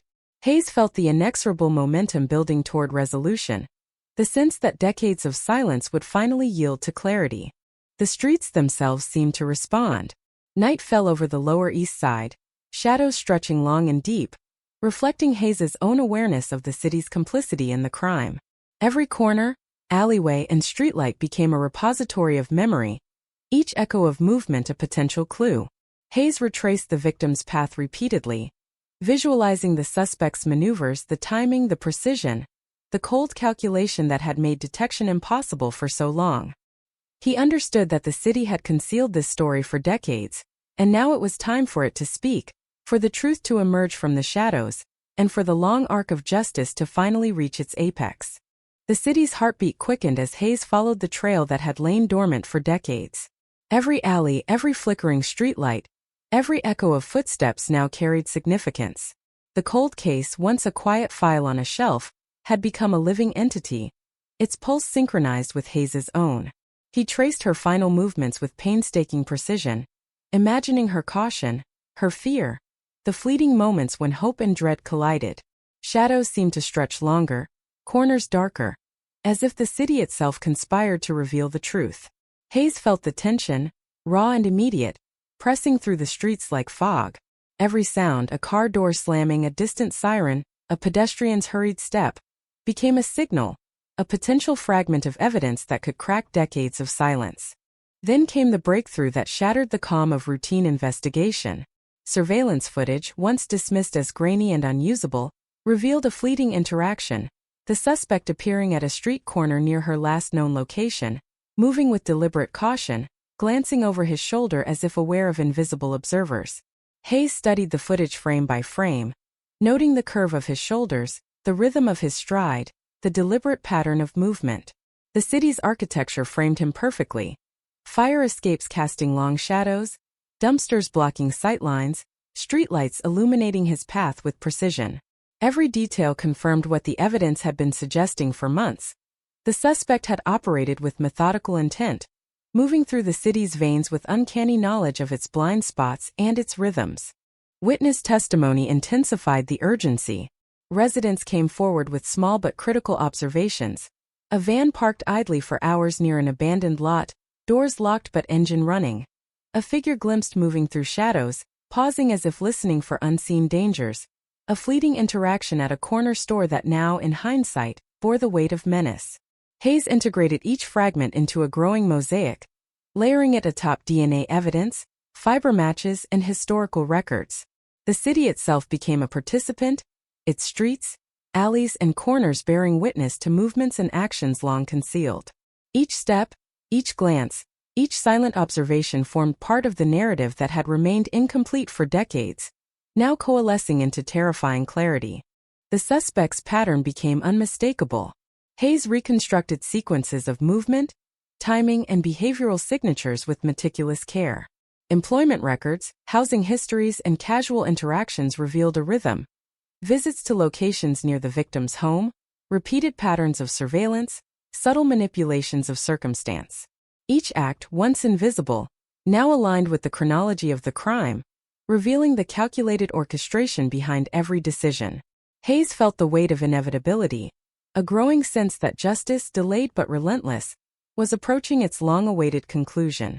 The city, which had once ignored her, now bore witness to every meticulous action, every choice that had left her vulnerable, and every step of the predator's careful movements. Forensic breakthroughs amplified the pressure. Fibers from her clothing matched items recovered from the suspect's residence. DNA traces linked disparate locations across the city. Microscopic residues illuminated interactions previously dismissed as coincidental. Hayes meticulously cross-referenced each detail, constructing a timeline that captured the terrifying precision of the crime. The cold case, long dormant, had become a vivid tableau of predation and evasion, a study in how a life could vanish unnoticed and how the city itself could hold the memory of that disappearance, waiting for the day when clarity would emerge. Community involvement deepened. Residents shared recollections with an intensity that had not been present before. A doorman remembered a figure entering the building at odd hours. A shopkeeper recalled a man lingering near the alley, seemingly waiting for nothing. A neighbor described faint, muffled sounds in the dead of night. Hayes cataloged every detail, Each memory weighed against the evidence, and a pattern emerged that tightened the circle around the suspect. The city, once silent, now revealed the hidden rhythms of fear, observation, and missed intervention. Every corner, every doorway, every shadow became a witness, a participant in the decades-long narrative that Hayes was piecing together with painstaking determination. The emotional gravity intensified. The victim's family, now fully engaged, provided photographs, letters, and personal recollections that added depth and humanity to the investigation. Hayes integrated these details with forensic data, witness statements, and historical records, constructing a comprehensive understanding of the victim's life and final movements. The city's past and present intertwined in this process, creating a narrative that was both precise and profoundly human. Each revelation, each confirmation, carried both relief and renewed sorrow, a reminder of the years lost and the lives affected. As Hayes closed in on the suspect, the tension reached palpable levels. Patterns of movement, behavioral signatures, and forensic evidence converged, leaving little doubt. Hayes understood that the confrontation was imminent, that every observation, every fragment of evidence, had led to this moment. The city seemed to hold its breath, streets and alleys echoing with the residual memory of past events, the weight of decades pressing down on every building, every shadow, every pavement crack. Hayes felt the intensity of anticipation, the culmination of years of silence, investigation, and obsession. The final pieces fell into place in a meticulous reconstruction. Hayes traced the victim's path, the suspect's maneuvers, and the precise moments of interaction. Every step, every hesitation, every glance became part of a sequence that revealed not only the crime but the calculated nature of the predator. Hayes moved through the city with an acute awareness of history, memory, and consequence, understanding that the cold case's resolution would illuminate both the tragedy of one life and the broader patterns of human behavior, oversight, and accountability. The moment of truth loomed. Hayes prepared for the confrontation that had eluded the city for decades. Evidence, witness accounts, and forensic certainty coalesced into a coherent narrative, leaving no ambiguity. The cold case, long dormant and silent, had transformed into a living, breathing pursuit of justice. Every corner, every alley, every shadow in the city now bore witness to the resolution that was about to unfold. Hayes understood that the culmination of this investigation would not only provide closure for the victim and her family, but also expose the hidden patterns that had allowed a predator to operate unchecked for so long. The city itself seemed to lean in, awaiting the revelation that would bring decades of silence to an end. The night hung heavy over the Lower East Side, a dark canvas streaked with flickering streetlights and the distant hum of the city that never truly sleeps. Hayes moved through it with the weight of decades pressing on him, tracing the final lines of a path that had eluded justice for 28 years. Each step was deliberate, each glance over his shoulder a reminder that the city itself had memories, that shadows could hold truths long forgotten. The cold case was no longer theoretical. It was visceral, immediate, a living thing that demanded confrontation. Hayes's mind raced through every detail, every fiber, every faint footprint, knowing that the culmination of investigation and time was converging on a single point. Then the break came, sudden and undeniable. Surveillance cross-referenced with financial records, transit logs, and witness accounts identified a location the suspect frequented. A nondescript apartment building, its windows dark, its fire escape silent, hiding layers of secrets that had remained untouched for decades. Hayes coordinated with the task force, their movements precise, rehearsed, and calculated. Every precaution, every angle, every possible outcome considered. The suspect, once a ghost, was now within reach, the culmination of years of dogged investigation, forensic breakthroughs, and relentless pursuit. The city seemed to hold its breath, waiting for the inevitable confrontation, the long arc of justice bending toward clarity. Inside the building, the atmosphere was taut, electric, charged with anticipation. Hayes moved methodically, aware that every step, every sound, every flicker of movement could alter the outcome. He reviewed the evidence in his mind. Fibers from decades-old clothing matched items in the apartment. DNA traces linked locations across boroughs. Witness testimonies confirmed patterns of movement that were methodical, calculated, and chillingly precise. Every piece, once isolated, now formed a coherent narrative, illuminating not just the crime but the relentless precision of the suspect. Hayes could feel the weight of history in the air, the echoes of silence from years past pressing against the walls, demanding resolution. The suspect was confronted with evidence that was overwhelming, undeniable, yet his demeanor remained calm, almost eerily composed. Hayes observed him carefully, noting subtle micro-expressions, minor tics, the way his eyes shifted under pressure. It was the mask of decades-long concealment cracking, revealing glimpses of the man beneath, the meticulous planner, the predator who had moved through the city's shadows undetected, exploiting every lapse, every blind spot, every moment of inattention. Hayes presented the evidence in detail: surveillance, forensic matches, eyewitness corroboration. The suspect's composure faltered as the timeline of his actions, reconstructed over decades, was laid bare. Witnesses and community members watched the proceedings unfold with tense anticipation. The narrative of decades-long silence, of unnoticed vulnerability, of a vanished life, now intersected with accountability. Each revelation, each confirmation, carried the emotional weight of history, grief, and moral reckoning. Hayes guided the process with precision, balancing the urgency of justice with the gravity of human consequence. The city itself, silent witness to the events, seemed to exhale, its streets and alleys resonating with the presence of both crime and resolution. Every detail mattered. A fiber, a trace of DNA, a shadow long remembered, converged into a sequence that revealed the full scope of the crime. As interrogation progressed, the suspect's history unfolded in meticulous detail. Hayes traced employment records, residence changes, casual interactions, and previous encounters with law enforcement.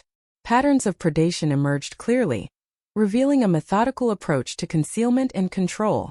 Every act, once invisible, now aligned with the reconstructed timeline of the victim's final hours. Hayes could see the deliberate manipulation, the careful avoidance of detection, the exploitation of every shadow, alleyway, and blind spot. The city, which had once ignored her, now bore witness to both the predator and the enduring effort of justice catching up to decades of silence. The emotional intensity reached a peak.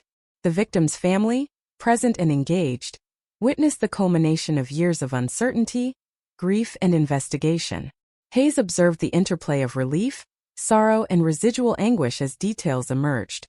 Her movements, her final encounters, and the calculated orchestration of her disappearance. The city, which had once forgotten, now reflected the gravity of human vigilance and oversight. Every alley, every streetlight, every abandoned lot carried the memory of the crime, now illuminated in painstaking detail for those who had been waiting decades for clarity. Forensic evidence played a decisive role in breaking the last barriers of denial. Fibers, trace elements, and DNA conclusively linked the suspect to multiple locations and critical moments in the timeline. Each detail, once overlooked, now carried irrefutable weight. Hayes meticulously presented the evidence, leaving no ambiguity, no room for dismissal. The suspect's past, reconstructed through science, memory, and persistence, was laid bare. The city's long silence had been shattered, replaced by the precision of truth, the clarity of resolution, and the long-awaited acknowledgement of injustice. The confrontation revealed the depth of planning and calculation behind the crime. Hayes noted patterns in behavior, timing, and spatial manipulation that exposed the predator's methodology. Each moment of interaction with the victim, each movement through the city, was reconstructed with precision. The cold case, dormant for decades, had transformed into a vivid narrative of predation, evasion, and human resilience. Hayes understood that this moment, while achieving accountability, also carried the weight of memory, reflection, and collective reckoning for a community that had long lived alongside silence and uncertainty. As Hayes finalized the timeline and confirmed the evidence, the city seemed to breathe again. The streets, alleys, and buildings, silent witnesses to the crime, now held the story in its entirety. The cold case, long dormant, had emerged from shadows into clarity, revealing not only the victim's identity and fate, but also the predator's patterns, methods, and long-hidden presence. Hayes felt the culmination of decades-long pursuit, the intensity of anticipation now giving way to the resolution of truth, the affirmation that even in the face of time, justice could prevail. The community, the family, and the investigators absorbed the weight of the revelation. The city, once indifferent, had been forced to confront the layers of oversight, neglect, and human complexity that allowed a life to vanish.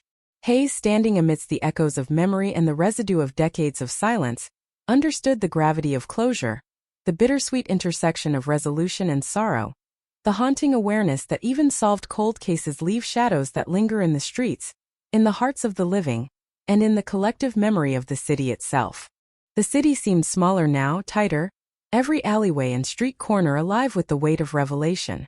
Hayes walked alone in the early morning, the chill of dawn pressing against his skin, the air heavy with the residue of decades of silence. Every step echoed against brick and concrete, carrying the memory of a vanished life that had lingered in shadows too long. The cold case, once dormant and lifeless, now pulsed with immediacy, a story both intimate and vast, spanning years, memories, and corners of the city that had never truly forgotten. Hayes could feel it. Every footstep, every hum of a distant engine, every flicker of light held meaning. The city was speaking, finally, and he was listening with a precision born of obsession and necessity. Witnesses provided the final brushstrokes to a portrait decades in the making. A retired postal worker recalled a strange delivery van that lingered in the area near her last known location, its engine humming quietly, unnoticed by most but remembered now with clarity. A neighbor remembered a faint argument muffled by walls, a tone that carried a subtle threat, a warning unheard at the time. Hayes collected each account, cross-referenced timelines, matched them to forensic evidence, and traced the narrative of her final hours with meticulous care.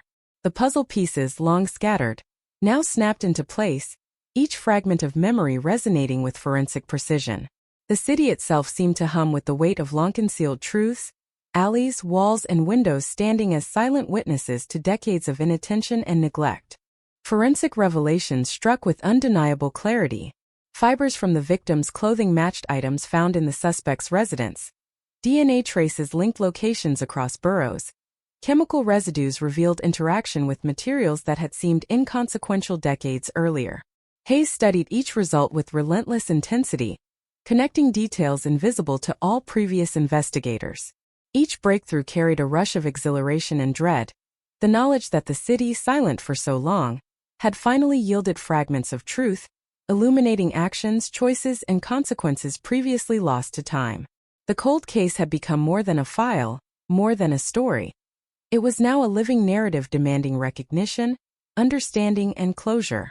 The suspect, now fully aware of the weight of accumulated evidence, exhibited subtle cracks in composure. Hayes observed the micro-expressions, fleeting gestures, and the tension and posture that betrayed decades of concealed intent.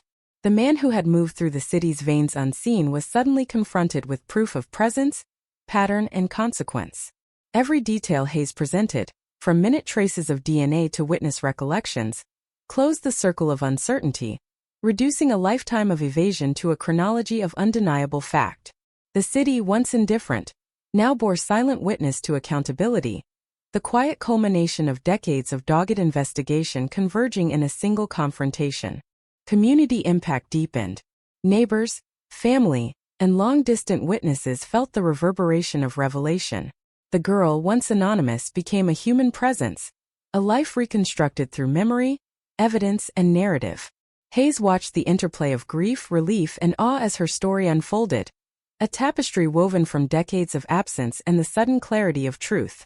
The city, once a backdrop of indifference, now seemed alive with recognition, its streets and corners saturated with meaning, echoes of long-ignored footsteps reverberating in the consciousness of those who had once passed by without noticing. Hayes reconstructed the suspect's movements with chilling precision. Patterns emerged that revealed both foresight and obsession.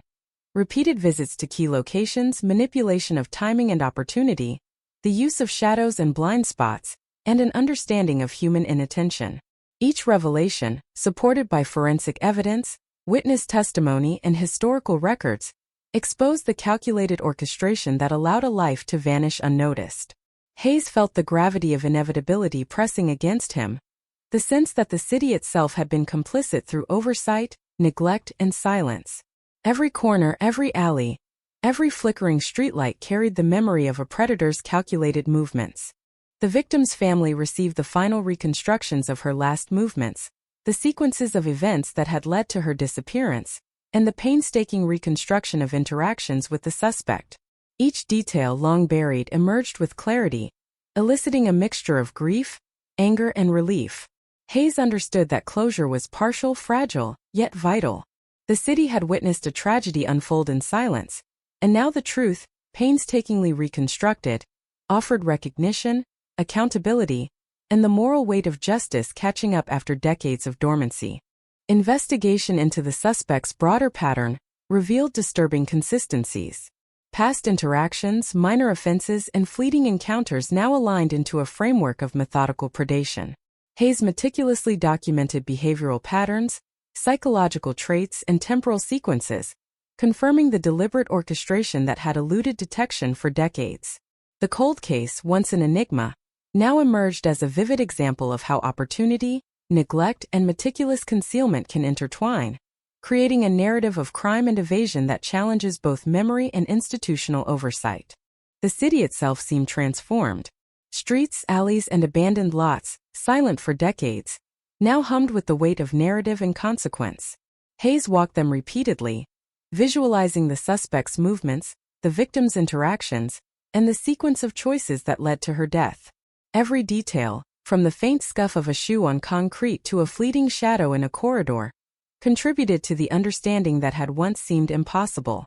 The cold case had become an intricate map of human behavior, environmental factors, and institutional oversight, each element converging to illuminate a truth long obscured by time.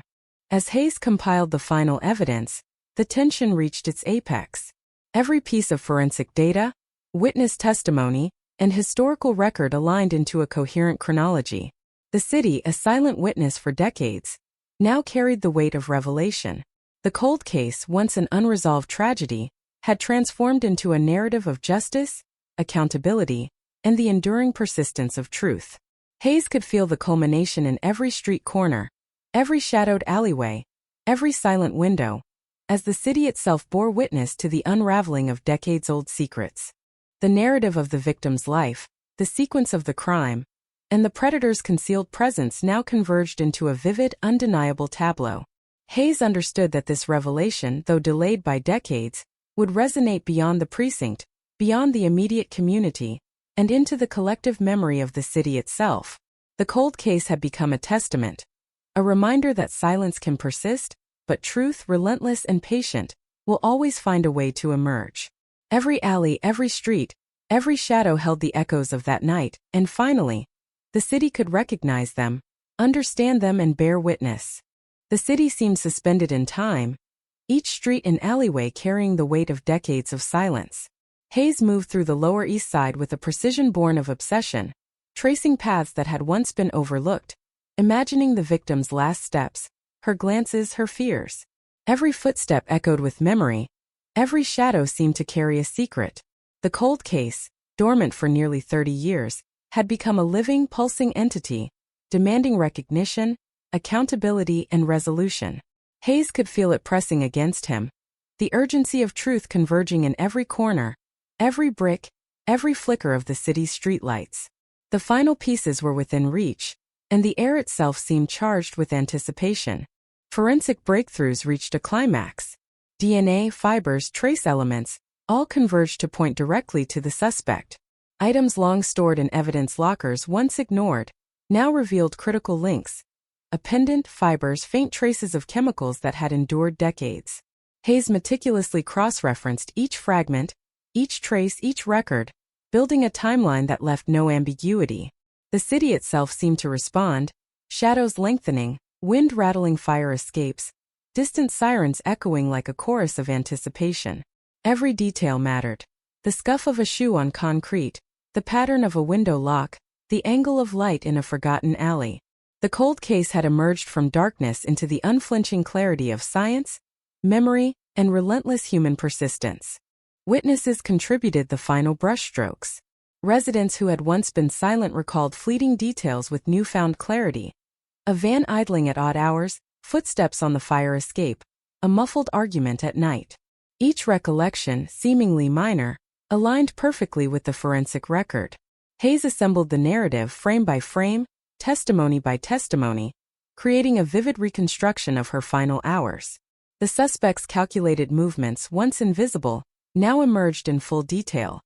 His careful navigation through streets, his manipulation of blind spots, his understanding of human inattention, and the deliberate orchestration that allowed a life to vanish unnoticed.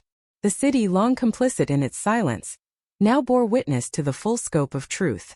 Emotional intensity mounted as the victim's family absorbed the revelation. Hayes presented the reconstructed timeline, the forensic links, and the corroborated witness statements. Every piece, long buried by time, now carried the weight of irrefutable truth. Grief mixed with relief, sorrow with awe, as decades of uncertainty and unanswered questions converged into clarity. The city itself seemed to acknowledge the resolution. Streets that had long been silent now resonated with the echoes of accountability, a testament to the persistence of human memory and the inexorable pursuit of justice.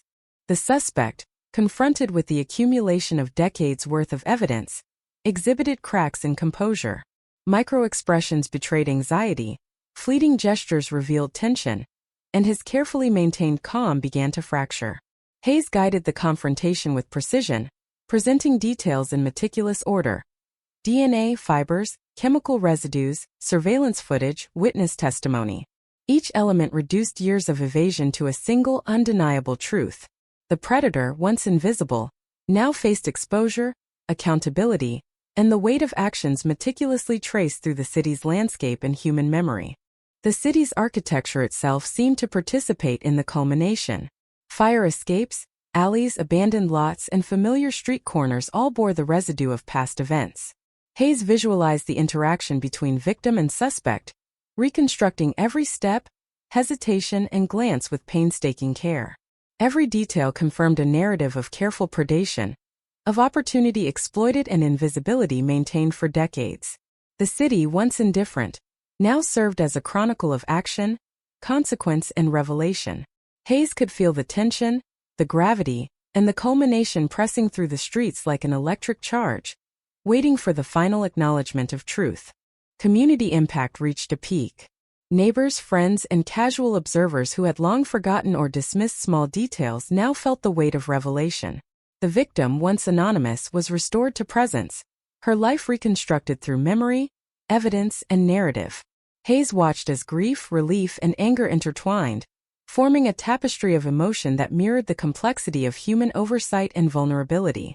The city, once a backdrop to tragedy, now stood as witness to resolution, accountability, and the enduring need for recognition. The suspect's patterns were laid bare. Hayes demonstrated the methodical orchestration of predation, the careful manipulation of circumstance, and the deliberate exploitation of opportunity. Each act, once invisible, now formed part of an undeniable chronology. The cold case, long silent, now illuminated the calculated precision of the predator and the resilience of those pursuing justice. Hayes understood that while decades had passed, the city's memory was persistent, and truth, relentless, had finally emerged. Every alley, every brick wall, every shadow bore testimony to the actions that had long been concealed. In the final reconstruction, the sequence of events unfolded with harrowing clarity. The victim's path, the suspect's movements, and the interactions between them created a tableau of tragedy, predation, and consequence. Hayes walked through it mentally, visualizing each moment, each decision, each fleeting opportunity that could have changed everything. The city itself seemed to hold its breath, the long silence of decades now giving way to revelation, accountability, and the chilling weight of understanding. As the case neared conclusion, Hayes reflected on the persistence required to bring decades of silence to light. The streets, alleys, and fire escapes, silent witnesses for so long, now carried the testimony of truth. The cold case, once a void of unanswered questions, had transformed into a comprehensive narrative of human behavior, oversight, and the enduring power of persistence. The culmination was not only justice for the victim, but an acknowledgement of the city's role, the collective memory, and the responsibility to bear witness. Every detail mattered, every shadow spoke, and every alleyway held the echo of a story finally told. The city, the family, and the investigators felt the weight of resolution. Hayes knew that the revelation, though delayed, had illuminated both the crime and the patterns that had enabled it. The cold case had evolved from forgotten file to living narrative, from silence to testimony, from mystery to clarity. The culmination of decades-long investigation, relentless pursuit, and painstaking reconstruction had finally brought the story into the light. The city, its streets and alleys, its residents, and its memory now held the truth. A life lost, a predator revealed, and the unyielding persistence of justice echoing through time. The city exhaled as Hayes walked through familiar streets, now heavy with the weight of revelation. Each alley, each brick wall, each flickering streetlight carried the echo of events long past, now illuminated by the relentless pursuit of truth. The cold case, which had haunted the city and the hearts of those who remembered her, had finally been reconstructed in full. Hayes replayed in his mind the sequence of evidence, the meticulous tracing of the suspect's movements, the alignment of witness testimony, and the forensic confirmation that had shattered decades of silence. Every shadow, every forgotten corner, every unnoticed detail had played its part, and the city itself seemed to acknowledge the completion of a long, painstaking journey. The suspect, now fully exposed and accounted for, had no place left to hide. Hayes reflected on the meticulous orchestration that had allowed decades of concealment, the careful manipulation of environment, timing, and human inattentiveness. Yet all of it, once invisible, had become clear, undeniable, and irrevocable. The streets that had once swallowed the truth now resonated with the clarity of revelation. Hayes walked past alleys and abandoned lots, the residue of memory pressing against the walls, carrying with it a testament to the persistence of both crime and justice. Each detail, from a scuff mark to a discarded fiber, had contributed to the construction of an irrefutable narrative. The family, finally privy to the complete reconstruction of their daughter's final hours, experienced a mixture of grief, relief, and haunting closure. Hayes presented the evidence carefully, threading the story with sensitivity, while maintaining the urgency and precision required. Photographs, witness recollections, forensic confirmation, all converged into a vivid timeline. The city, once indifferent, now bore witness alongside them. Their understanding of her final hours was both sobering and necessary, a reminder that time may delay justice, but it cannot erase it entirely. Each revelation was a double-edged sword, painful in its certainty, yet relieving in the acknowledgement that she had not been forgotten. Community responses were subtle but profound. Neighbors who had once dismissed sounds, shadows, or fleeting interactions now felt the weight of recognition. The city's memory, long silent, had been stirred into consciousness. Hayes witnessed the ripple of understanding across those who had been peripheral observers decades ago. The alleys, streets, and fire escapes, silent witnesses of human indifference, now carried testimony. Every corner remembered the tension, the movement, the small details that had been overlooked. The cold case had transformed from forgotten mystery into a communal acknowledgement of both tragedy and resilience. Hayes reflected on the extraordinary persistence required to reconstruct a life lost to the shadows. Each fragment of evidence, no matter how small, contributed to the broader tapestry of truth. Fibers, DNA, eyewitness accounts, and surveillance combined to form a cohesive, undeniable sequence. The suspect's patterns, once invisible, were now exposed in meticulous detail. Hayes understood that even the most careful concealment could not withstand decades of persistent scrutiny. The city's silent testimony had endured, waiting for those willing to perceive it, to interpret it, to act on it. The cold case was no longer cold. It had become a vivid record of action, consequence, and human tenacity. The emotional residue remained, lingering like a shadow across every street corner and alleyway. The family's grief, though mitigated by closure, remained acute. The community, aware of both the tragedy and its resolution, carried a subtle collective consciousness of loss and survival.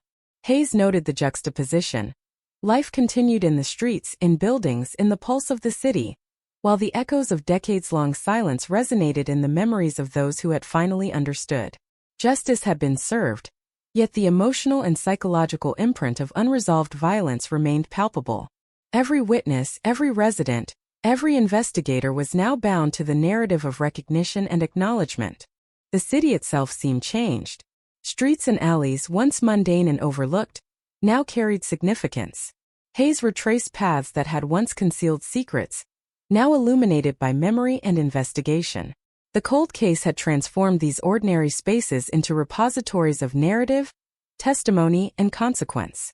The patterns of movement, the locations of interaction, the environmental cues that had allowed decades of concealment, all now formed part of a living chronicle.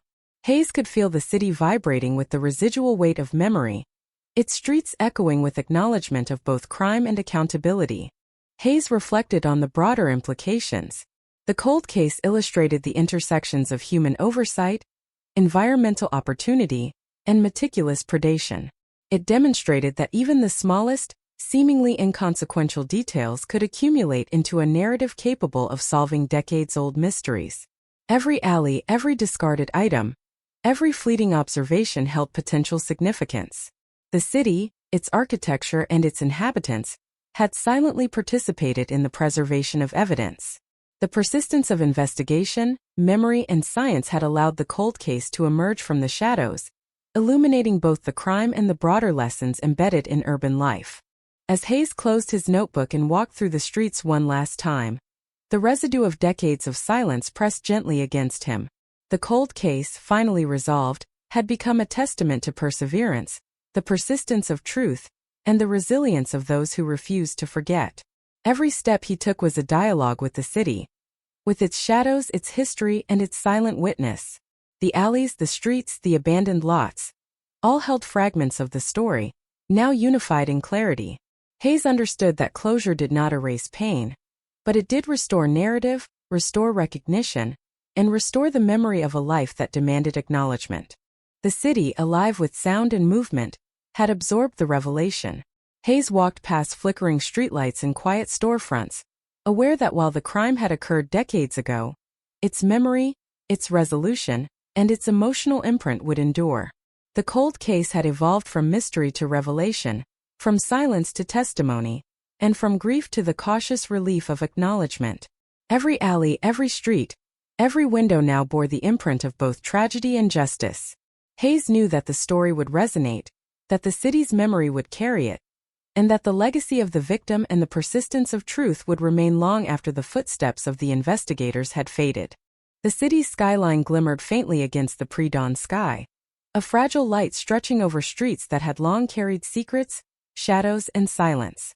Hayes walked alone, the weight of decades pressing against him, each alley, each cracked sidewalk, each flickering streetlight echoing with the memory of a life lost and the predator who had moved unseen. The cold case, dormant for 28 years, had finally emerged from darkness. Every fragment of evidence, every witness recollection, every overlooked clue had converged into clarity. Yet, the city seemed aware that resolution was not synonymous with forgetting. Memory lingered like a shadow, a subtle reminder that even justice could not erase the imprint of tragedy. The family had received closure in fragments of narrative, forensic proof, and reconstructed timelines. Hayes had presented each element meticulously. DNA matches, fiber analysis, surveillance cross-references, witness statements, and forensic reconstruction. Every piece, once dismissed or ignored, now fit into a coherent tableau of predation, evasion, and consequence. The victim, once anonymous, now had a fully realized presence within the city's memory. Hayes watched the subtle shifts in expression. Grief softened by acknowledgement, sorrow countered by clarity, the long-awaited validation of decades of uncertainty. The cold case had become more than a story. It was a living testament to the persistence of justice, human resilience, and the meticulous pursuit of truth. The suspect's capture and interrogation had laid bare decades of deliberate concealment, methodological evasion, and calculated predation. Every movement, interaction, and choice had been meticulously documented, traced, and analyzed. Hayes reflected on the patterns: careful timing, utilization of environmental blind spots, exploitation of human inattentiveness, and systematic planning that had allowed decades of invisibility. Each revelation demonstrated not only criminal intent, but also the vulnerability inherent in urban life and institutional oversight. The city, silent for decades, had borne witness to predation, and now it bore witness to accountability. Community awareness remained deeply affected. Residents, long peripheral observers of quiet anomalies, now understood the weight of forgotten moments. A van idling, a door left ajar, footsteps on a fire escape, faint muffled sounds at night. These fragments, once insignificant, now contributed to a collective memory that validated the investigation and illuminated the tragedy. Hayes could feel the tension that remained in these spaces, the unspoken acknowledgement that even solved cases leave traces, emotional and psychological, etched into the city's consciousness. Each alley, each brick wall, each shadow carried the weight of both absence and revelation. Forensics had achieved its final triumph. Microscopic traces, fibers, chemical residues, and DNA linked the suspect conclusively to locations, objects, and moments previously unconnected. The cold case, once a tangle of uncertainty, had transformed into an unambiguous narrative of action, consequence, and accountability. Hayes marveled at the persistence of evidence through decades, the subtle traces that had endured despite time, neglect, and oversight. The city's hidden testimony had persisted, awaiting recognition, understanding, and the patient hand of investigation to illuminate the truth. As Hayes retraced the victim's final movements, the sequence of events unfolded with heartbreaking clarity. Each interaction, hesitation, glance, and step aligned into a chronologically coherent tableau. The predator's meticulous orchestration was revealed in detail. The calculated timing, the exploitation of vulnerability, the manipulation of spaces and moments that had allowed decades of concealment. Every detail confirmed the narrative, every shadow bore witness, and the city itself seemed to exhale with the acknowledgement of truth. Hayes understood the delicate balance between resolution and lingering grief, between accountability and the permanent residue of trauma. The emotional resonance persisted. The family, the community, and investigators absorbed the weight of revelation, the intensity of closure, and the stark acknowledgement of past negligence. Hayes recognized that the resolution, while providing justice, did not erase memory or pain. The city's collective consciousness now carried the story, etched into alleys, streets, windows, and doorways. The cold case, once dormant and silent, had evolved into a narrative of human endurance, forensic diligence, and communal acknowledgement. Every step, every shadow, every fragment of evidence now bore significance. Hayes considered the lessons embedded in the case. Time could delay justice, human oversight could enable evasion, and memory could fade. But persistent pursuit, meticulous analysis, and unwavering dedication could reconstruct a narrative that honors both the victim and those who seek truth. The city, in its quiet streets, had become a participant in the story, its architecture and inhabitants preserving echoes of movement, choice, and consequence. The cold case was not merely solved. It had been resurrected from obscurity, transformed into a testimony of persistence, accountability, and human resilience. As dawn broke fully, Hayes stood on the edge of a rooftop overlooking the city. The light revealed streets, alleys, and fire escapes, each a silent participant in the decades-long narrative. The cold case had left its mark on him, on the family, and on the city. Memory lingered in shadows, grief persisted in quiet corners, and awareness remained in the hearts of witnesses and residents.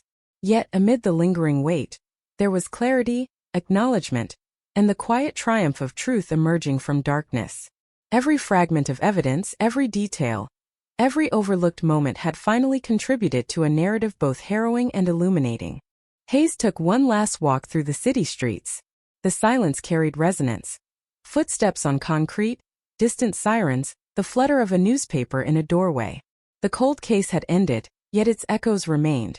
Reminders that absence can endure, that memory can persist, and that truth, though delayed, is inexorable.